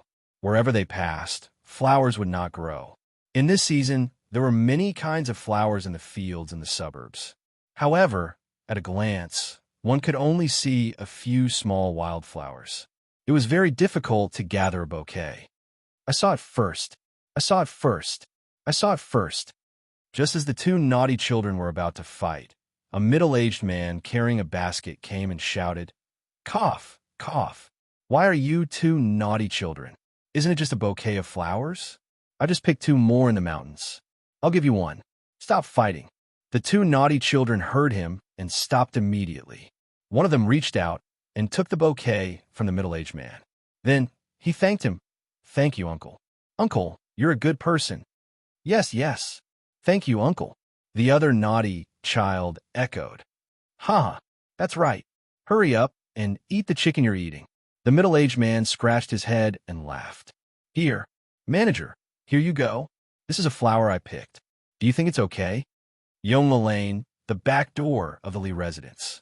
6 long lines had already formed in this alley. It was really impossible to see the end of the line. Even the scorching summer couldn't stop these people's enthusiasm to eat chicken. The person in charge of today's chicken dinner event was none other than Majot. In order to prevent this event from affecting the guests attending the Lee residence's banquet, Majot specifically arranged for the location of receiving the chicken dinner to be at the back door of the Lee residence. This way, it wouldn't cause congestion at the front door. "Yes, sure. Then, you can send our Lord Jew a blessing and leave your name on it. Then, you can receive a free chicken." The man behind the table took the bouquet, looked at it, and said, My name is Wang Dapeng. I wish Lord Lee a happy marriage. Is that okay?" The person who came to collect the chicken that he had bitten off hummed and hawed for a long time before coming up with such an old-fashioned blessing. Clearly, this guy was uncultured. The person in charge of distributing the chicken didn't laugh at him. He only said, "Yes, this is paper and a pen. Do you want to write it yourself, or do you want me to write it?" "You write. You write. My handwriting isn't good." The person hurriedly waved his hand. "Hee, that's good." The person in charge smiled faintly. It was obvious that he had met many similar people today. He picked up the pen and finished writing in a few strokes. Then, he put the note into the bouquet and handed it to the servant behind him. Then, he took out a piece of chicken wrapped in a paper bag and said, "This is the first time I've met such a person. Okay, this is your chicken dinner. I thank you on behalf of Lord Jew for your blessing." The person who came to collect the chicken dinner was shocked by the person in charge's polite attitude. He took the chicken dinner and hurriedly bowed and said, "You're welcome. You're welcome. Haha, take care." Next, the person in charge laughed and shouted loudly, "Wow, another person came out with a chicken dinner. How many chickens did the Leaf family prepare?" The crowd behind the line exclaimed, "I don't know. The newspaper said that there's an unlimited supply. As long as you come before 4:45 p.m., I think they prepared a lot." TSK, TSK. Li Xian's man is so generous. This wedding is known by the whole city. I wonder how much money was spent. Huh, what's this? Didn't you see the wedding procession that Lord Jew Li brought out this morning? Just the carriage alone cost hundreds of thousands of strings of coins, not to mention the crown prince, Prince Wei, 3 dukes, and a prefectural duke all went to support them. Damn it, Li Xian's man is so awesome. Xiaoxi, quickly bring a dozen people to move the bouquets at the back door to the front yard and place them there. Lord Jew is coming back with the bride soon. Majot saw that a large number of bouquets had accumulated at the back door. He hurriedly instructed Song Xiaoxi. Li Zixuan racked his brains to organize a wedding that Han Yushi would never forget. In the end, the one who had to work hard was still Majot. "Okay, Master Ma, I'll go right away." Song Xiaoxi didn't dare to slack off and went to call for people. After a while, when the bouquets at the back door were moved to the front yard, Majot personally brought a few people to the front yard and started the work of placing the bouquets. Although he didn't know much about garden art, Li Zixuan had roughly taught him how to place the bouquets. The guests who arrived at the Lee residence in advance looked curiously at Majot and the rest as they moved the bouquets around. They didn't know what they were doing. However, as time passed, Those who didn't think much of it gradually became shocked. They realized that they were already in a sea of flowers. The colorful flowers trembled in the wind, and the faint floral fragrance lingered at the tip of their nose. This feeling was wonderful. Wow, it's so beautiful. Li Xian's man really knows how to have fun. Wow, it's so beautiful. Master Ma, Boss Chow from Chonghua Square sent 100 pots of Luoyang red. It's outside now. At this moment, Song Xiaoxi trotted over and reported to Ma Zhou in a low voice. Ma Zhou was shocked. Peonies were not cheap, not to mention the famous variety of peonies, Luoyang red. These 100 pots were worth at least thousands of strings of coins. Bring me there quickly, Ma Zhou hurriedly ordered. On the other side, Li Zishuan led the bridal escort team and finally saw the city walls of Chang'an. He breathed a sigh of relief in his heart. He finally brought home the beauty. His hard work for so many days was not in vain. Now, Shaoxian, when we went there, there were so many people at the city gate. Why is there no one now? Cheng Chumo covered his forehead with his hand, blocking the sun, and looked at the city gate. In the end, he found that there weren't many people there. He couldn't help but patted his horse and asked curiously, maybe those people are eating at home now. Hey, why are you in front? Go back quickly. Li Zishuan smiled mysteriously and then rudely drove Cheng Chumo away. His position was reserved for the groom, and he could chat with the bride at any time. How could he let Cheng Chumo come over?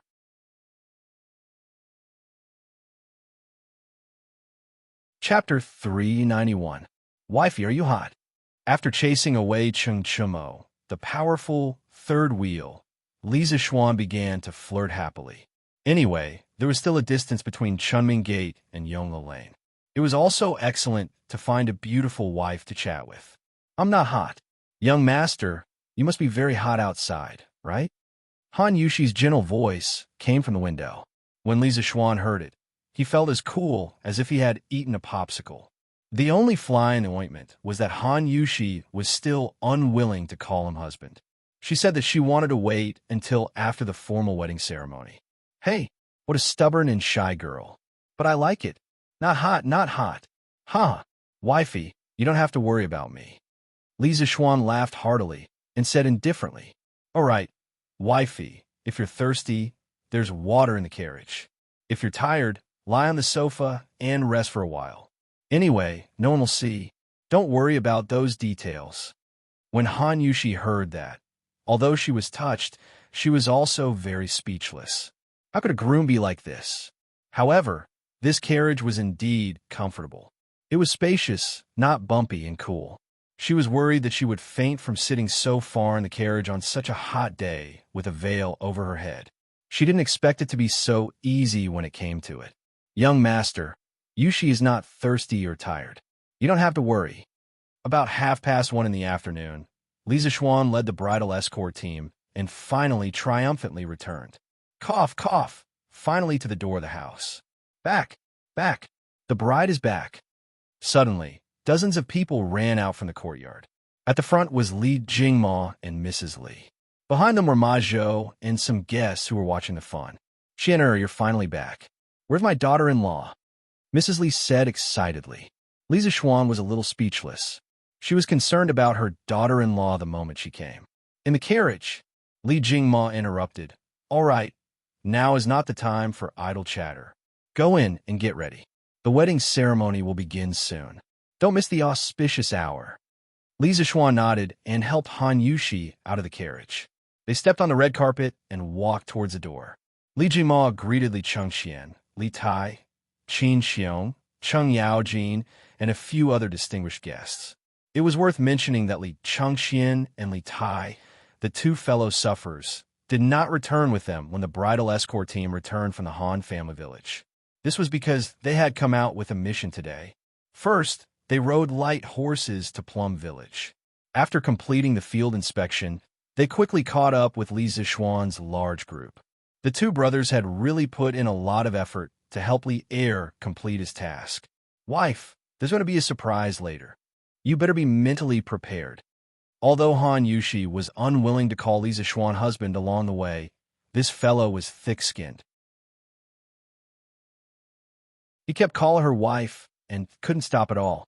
This fellow was thinking, if you don't want to call me husband, you can't stop me from calling you wife, right?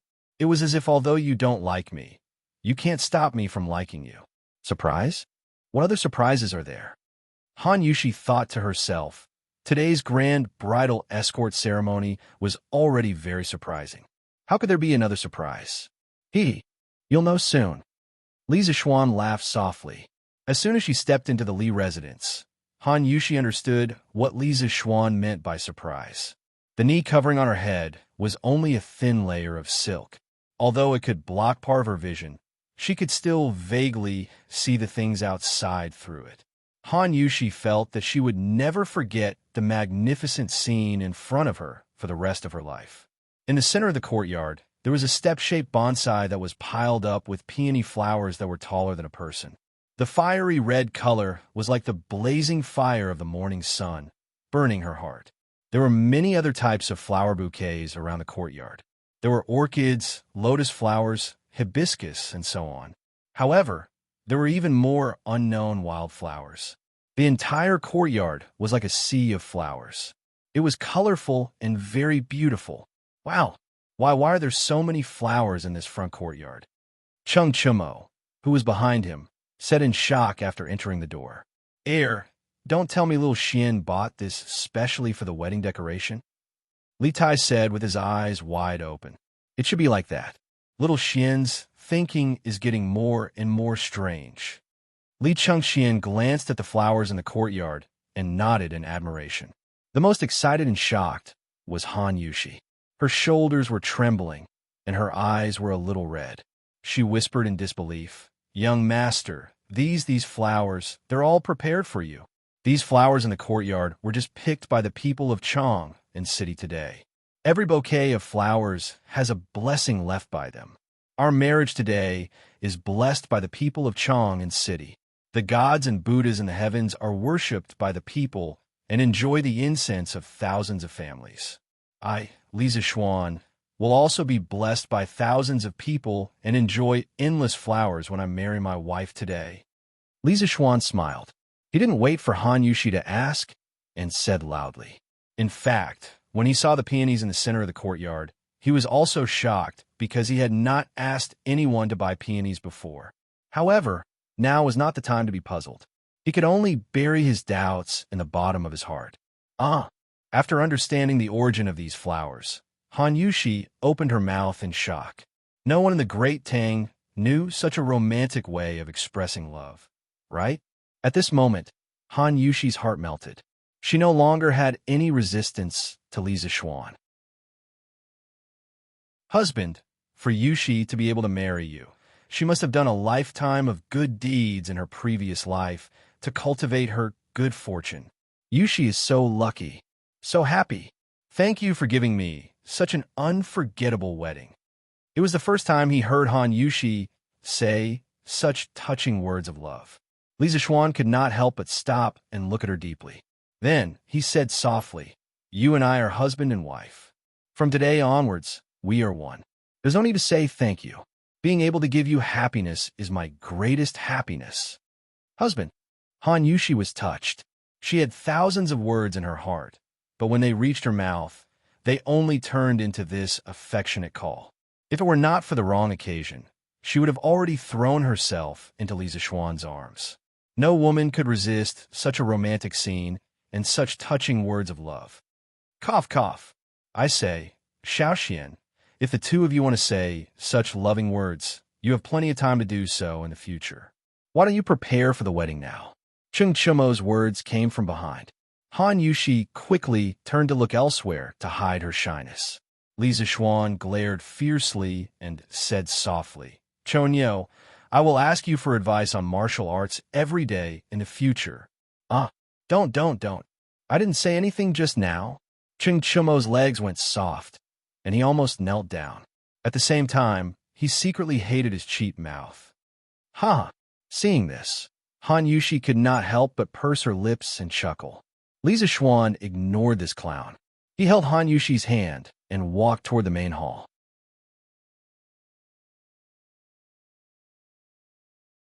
Chapter 392. Before the formal ceremony, there was a ceremony to show the man's family's connections. As the Li family and the Han family were far apart, it was already afternoon by the time Li Zishuan returned from the wedding. Therefore, some of the guests who were usually busy chose to come in the afternoon. As for those who came in the morning and had already given their gifts, they were left for the ceremony. The Du family of Chang in Chonghua Square is here to congratulate. Gift of 80,000 coins, a jade Buddha, and a pair of golden cups. Minister Yin of Chang and's Eternal Peace Square is here to congratulate. Gift of 400,000 coins, a pair of pure gold buckles, a pair of white jade mandarin duck buckles for sets of pearls, 2 small knives with jade handles and ivory handles for gold necklaces, 6 silver necklaces, a golden phoenix with pearls, and a golden hairpin with a pair of wand holding longevity fruits. Wow! Even Minister Yin sent someone to give gifts. And these gifts aren't light either. As the Minister of Works, Yin Lide was a well-known figure in the entire imperial court. His actions instantly caused many people to discuss in private. Wei Zwicheng of Chang and's Yongxing Square is here to congratulate. Gift of 4,000 coins and a piece of calligraphy. Even Wei Zwicheng is here. It's just that the gifts are a little too little. Everyone was surprised to hear that even Wei Zheng had come to congratulate Li Zishuan on his wedding. However, when they heard about the gift he had brought, everyone's face darkened. A gift of 5 strings of cash. This was really Li Zishuan wanted to vomit blood. Was this old man Wei Zheng here to sincerely congratulate him on his wedding? Or was he here to get a free meal? How is it just a little too little? This is 100 times less than what Minister Yin gave just now. That's enough. You guys should be content. In the past, Wei Zwicheng never attended these banquets.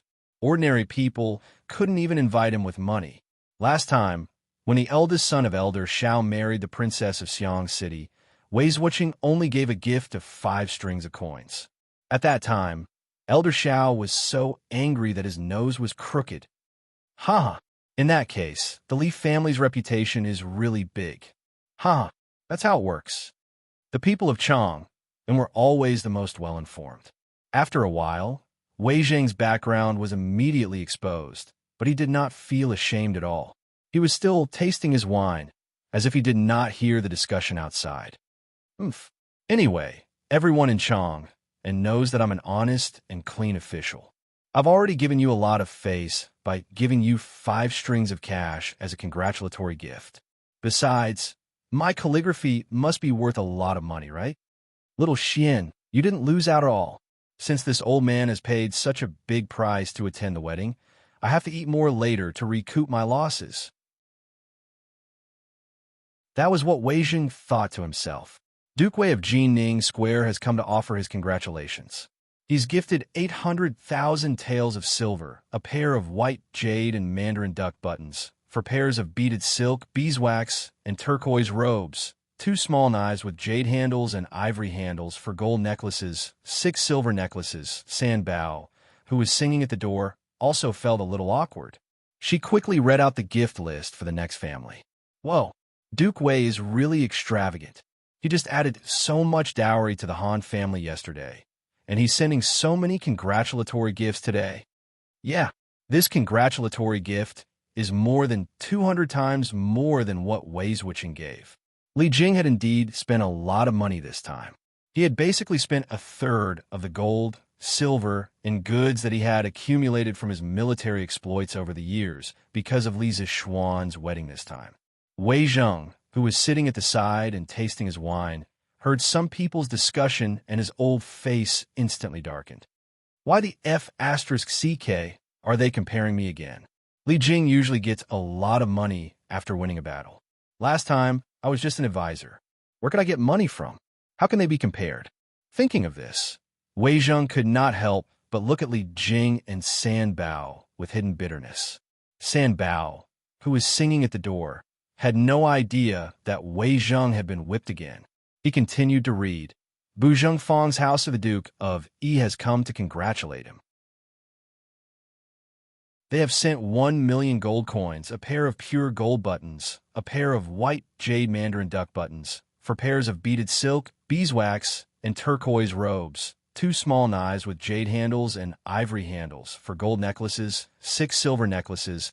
The House of Duke Liu of Huai Lane has come to congratulate us with 2,400,000 yuan for gold necklaces, 6 silver necklaces, 1 golden phoenix embroidered with pearls, a pair of golden phoenix embroidered with pearls, a pair of golden phoenix embroidered with pearls, a pair of Haitian white jade phoenix embroidered with jade, a pair of phoenix embroidered with emerald, a pair of phoenix embroidered with jade, a pair of phoenix embroidered with emerald, a pair of phoenix embroidered with emerald, a pair of phoenix embroidered with emerald, a pair of phoenix embroidered with emerald, a pair of phoenix embroidered with emerald, a pair of phoenix embroidered with emerald, a pair of phoenix embroidered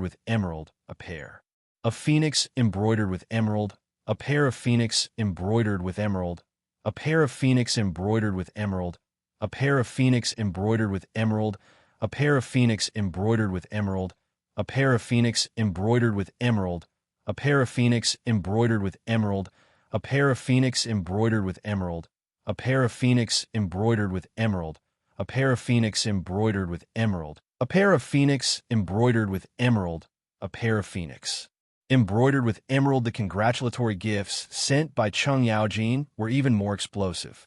It was not an exaggeration to say that they stunned everyone. The reason why there were so many gifts was firstly because when the Han family sent off the bride yesterday, Qin Xiong could go and add to the dowry because of his foster father's identity, but the Cheng family could not. Old Cheng felt that he was one step behind second brother Qin, so he had to make up for it today. Secondly, because of Li Zixuan's immortal drunkenness in Jinul village, the Cheng family had also earned a lot of money behind him. As the saying goes, return the favor. When it was time to support Li Zixuan, he had to not be stingy. Duke Liu is really generous. 4,003,000 strings of cash. Ordinary people like us will probably never see so much money in our entire lives.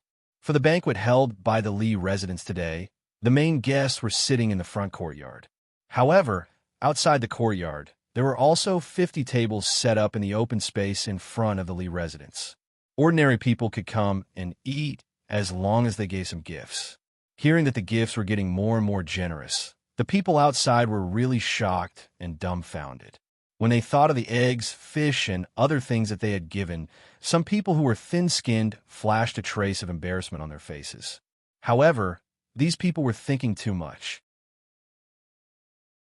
Li Zixuan had never expected to make a fortune through the congratulatory gifts. His wedding was mainly for fun. Otherwise, he would not have spent so much money to let thousands of people celebrate. Also, the show had just begun. As the 3 treasures gradually read out, the congratulatory gifts were more and more explosive.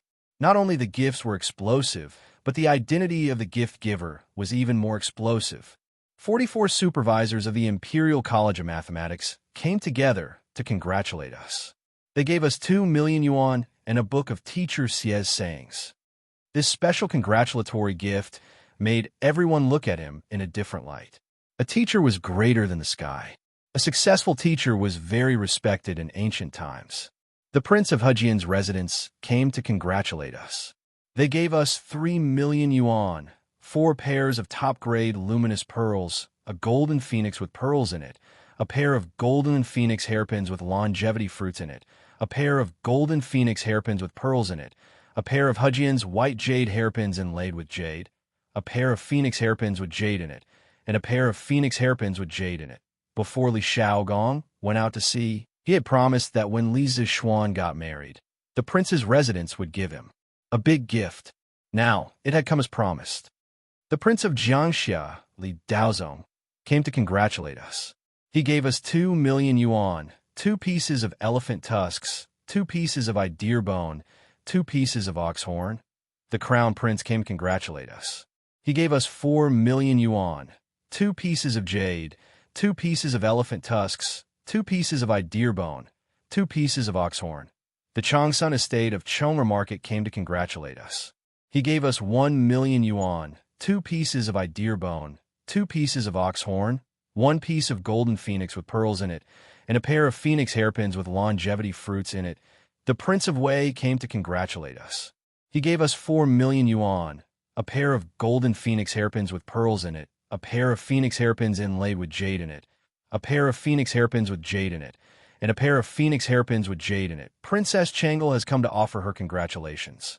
She has gifted 3 million taels of silver, a pair of phoenix hairpins decorated with jade, a pair of crimson gold hairpins, a pair of crimson gold hairpins, a pair of jade hairpins, and a pair of white jade hairpins. His Imperial Majesty sent an envoy to congratulate us.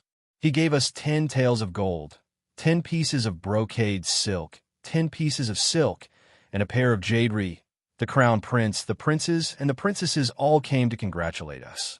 One after another, these gifts caused the commoners who were watching the commotion and freeloading outside to feel their scalps go numb. Normally, they would not be able to see such important figures. Today, they had only come to eat a banquet, yet they had seen all of them. The most shocking thing was that Li Er had also sent someone to deliver gifts. Everyone present, regardless of whether they were commoners or nobles, were all stupefied.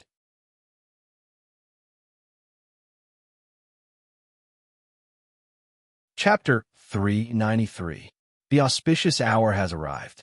Smoke is drifting in the air, the lights are shining brightly, and the bride and groom are ascending to the flower hall. After the ceremony, Wang Zhong, the butler in the main hall, sang loudly. The most important part of the wedding ceremony, had finally arrived. All the guests turned their attention to the two newlyweds in red. Mr. and Mrs. Li sat on the main seat and looked at the newlyweds with joy in their hearts. Mr. Li's right hand that was stroking his beard couldn't help but tremble slightly.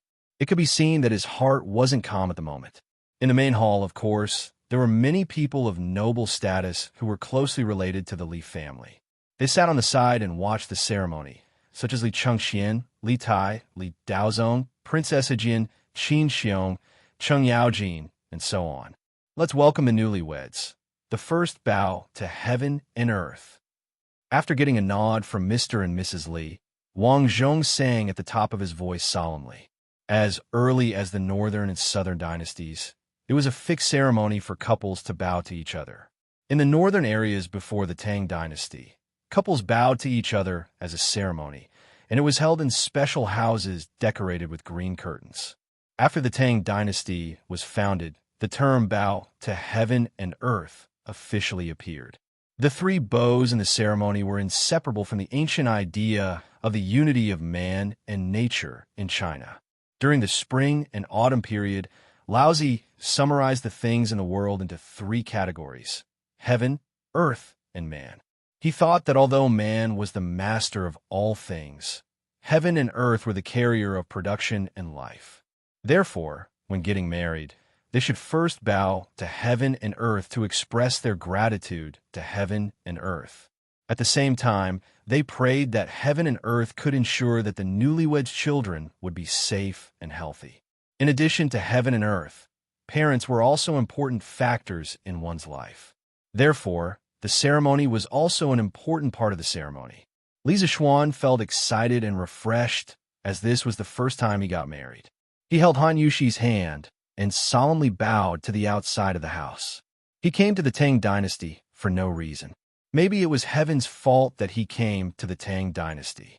After going through such a strange thing, Li Zishuan still had a certain level of respect for heaven and earth. Second bow to the parents. There was no need to say anything more. He had to sincerely bow, not only for the previous owner of this body, but also for himself. Husband and wife, bow to each other. Li Zishuan looked at Han Yushi with an expression. Through the thin knee cover, he could still see the outline of her flower-like face. He was looking at Han Yushi. How could Han Yushi not be looking at him? This handsome man in front of her had given her too much happiness and too much romance. To be able to marry such a man, Han Yushi truly felt that she was the happiest and luckiest woman in the world.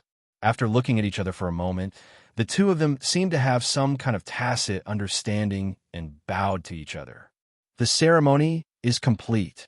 Send the bride to the bridal chamber. Wang Zhong heaved a sigh of relief. Thankfully, Nothing went wrong. As the MC of the wedding, he had practiced these few lines in private for a long time.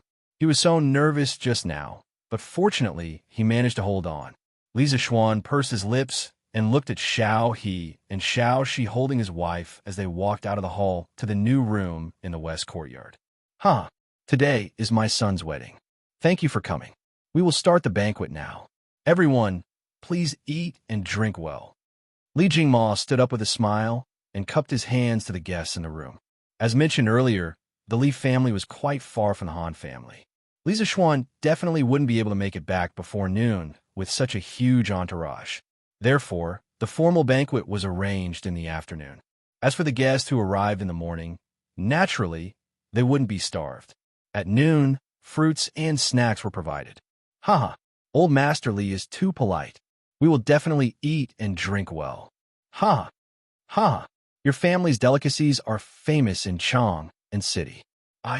Old Cheng, am here today, and I won't be polite. To be honest, Old Cheng, haven't eaten since last night. Madman Cheng, you are so shameless.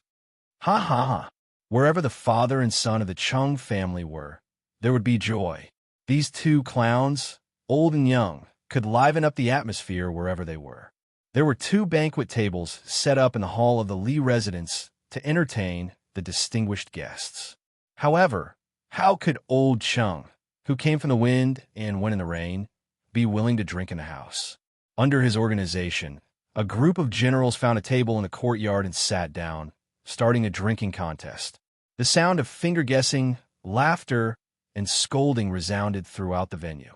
Old Cheng pushed the atmosphere of the wedding banquet to its climax.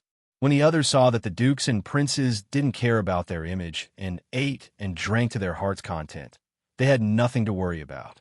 Therefore, the wedding banquet became more and more lively. The entire Li residence became lively. Laughter and finger-guessing could even be vaguely heard outside Yongle Lane. As the groom, of course, he had to be dragged around to toast. However, Li Zishuan had cushions. They were Cheng Chumo, Qin Huayu, Yuchi Baolin, and Li Huiran. The 4 of them were Li Zishuan's groomsmen today, also known as groomsmen in modern times. They needed to accompany Li Zishuan to toast with him. Cho-Ox, you're the one with the highest alcohol tolerance among us. Remember to stand in front later. If you do well today, we'll call it even. Otherwise, you know what I'm going to say? Li Zishuan put his arm around Cheng Chumo's shoulder and chuckled. Everyone could hear the threat in his words. On the wedding night, every moment of the night was worth 1,000 gold. Li Zishuan didn't want to be drunk. How could good wine be more important than beautiful women? Cheng Chumo looked at Li Zishuan's fists and thought about how Li Zishuan was able to tie with his father in a martial arts competition. Cheng Chumo instantly made a decision. No problem. We are brothers. There's nothing to talk about. Besides, Old Cheng, love to drink the most. Thus, the 5-man team started a fight in the jungle. Qin Huayu was in charge of making the first move, pouring wine. Cheng Chumo, Yuchi Baolin, and Li Huiran were in charge of crazily attacking, drinking wine. Li Zishuan was in charge of stealing the beam and swapping it for the guests and killing them, serving mixed wine to the guests. In an instant, their efficiency exploded. From the group of civil officials in the main hall to the group of military generals outside, these guys ran through all of them. Next was the group of ordinary guests. Li Zishuan and his 4 teammates also ran through all of them. Finally, he came to the most special guest table of the day. It was the 44 students of the Imperial College. It should be 38 now. Li Tai, Li Huiran, Qin Huayu, Cheng Chumo, Yuchi Baolin, and Iron Egg weren't there. The 38 students sat together. Li Zishuan, dressed in his wedding attire, came to the front, raised his wine glass, and laughed. I'm very happy that you guys could come. I like the thank you teacher book that you guys gave me. No matter where you guys go in the future, let's drink to this first today. Cheers to all of you. This glass of wine wasn't mixed with water, but it was genuine drunken immortal. In fact, when he was toasting just now, he didn't mix any water in the wine for the guests who were especially close to the Li family. With his current skills, Drinking 1 or 2 liters of drunken immortal was no problem. Students toast to Sir. I wish Sir a happy marriage. Meng Wenhao stood up and led the rest of the students in a toast. Meng Wenhao was actually the one who organized the group gift today.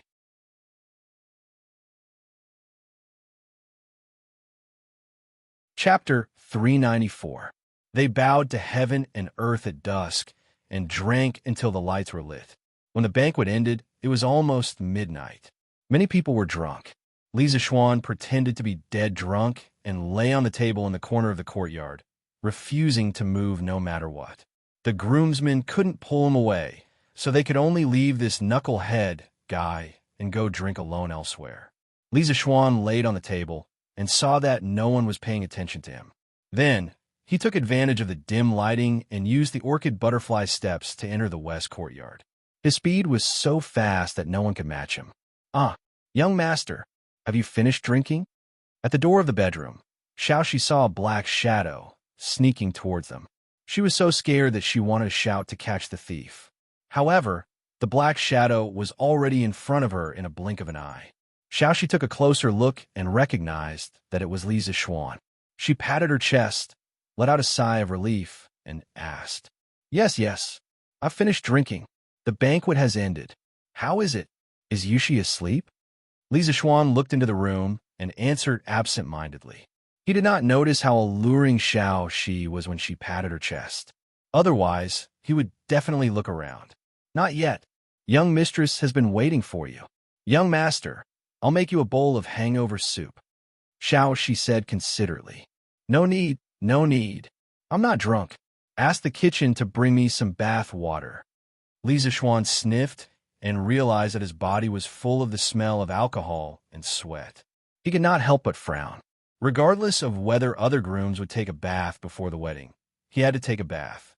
This was because he was slightly obsessed with cleanliness and had a bit of obsessive-compulsive disorder. That's right, he was a virgin in his previous life. "Oh, young master, please wait for a moment." Xiaoxi knew her young master's personality and did not refute. She agreed and went to arrange it. "Sai, Xiaohe, you go with him. Also, get some food from the kitchen. Yushi has waited for so long. She must be hungry." "Oh, got it, young master." Xiaohe stuck out her tongue and also ran away. Hee. Li Zixuan laughed proudly and then opened the door gently and entered the room. Han Yushi was dressed in red and sitting in front of the bed. When she heard the movement, she quickly looked at the door. Through the knee cover, she could see the outline of a familiar man. Moreover, when Li Zixuan was talking to the two maidservants outside the door, Han Yushi had vaguely heard it. "Husband, hee. Wife, don't move, I'll help you." Li Zixuan chuckled and scurried to the front of the bed. Then, he picked up the jade rui and carefully removed the cloth covering Han Yushi's head. Even though he had already seen Han Yushi's peerless appearance in her wedding dress, Li Zixuan was still stunned when he lifted the cloth covering her knees. Her hair was tied up high, revealing her long neck that was as white and delicate as a swan's. A pair of simple teardrop-shaped earrings flashed with a silver light.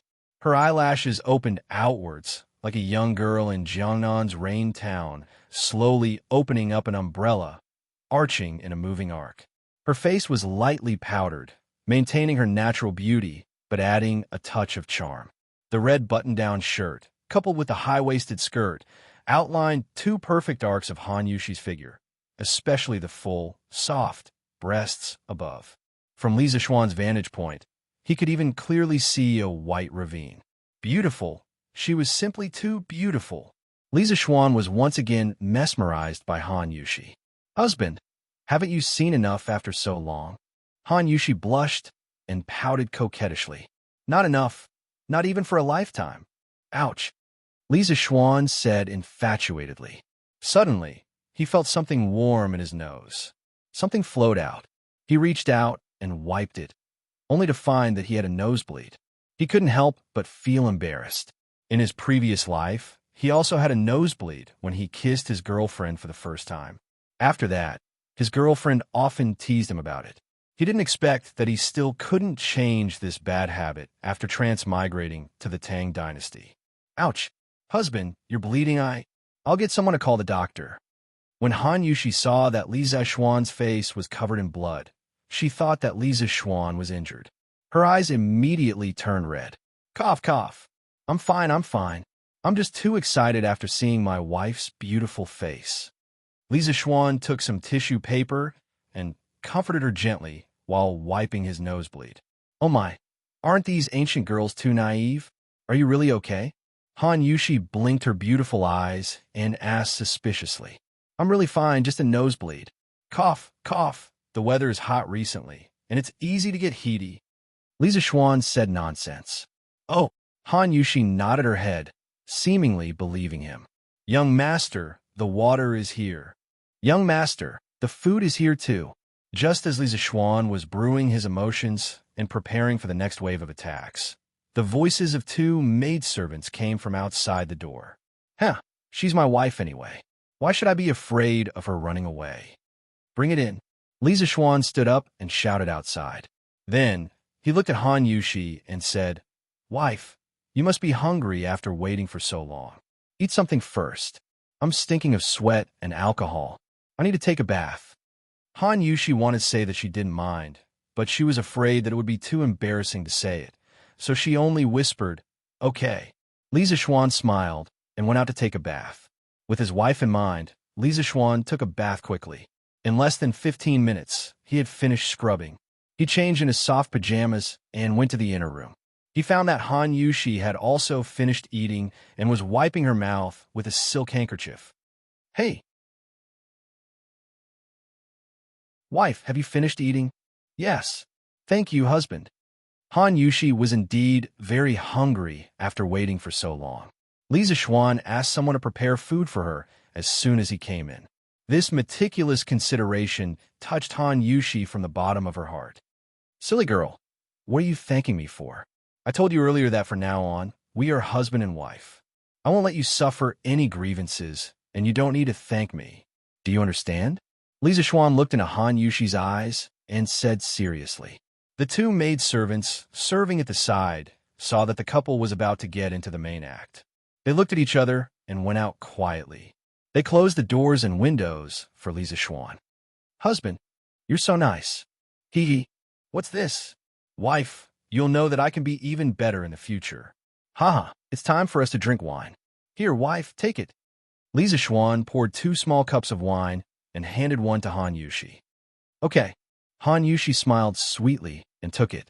2 arms crossed. One was thick and strong, and the other was slender. There didn't seem to be anything wrong with it, as if they were born to be together. You're tuning in to the Warrior Lore YouTube channel. Don't forget to subscribe and join us on this journey to catch the most captivating stories.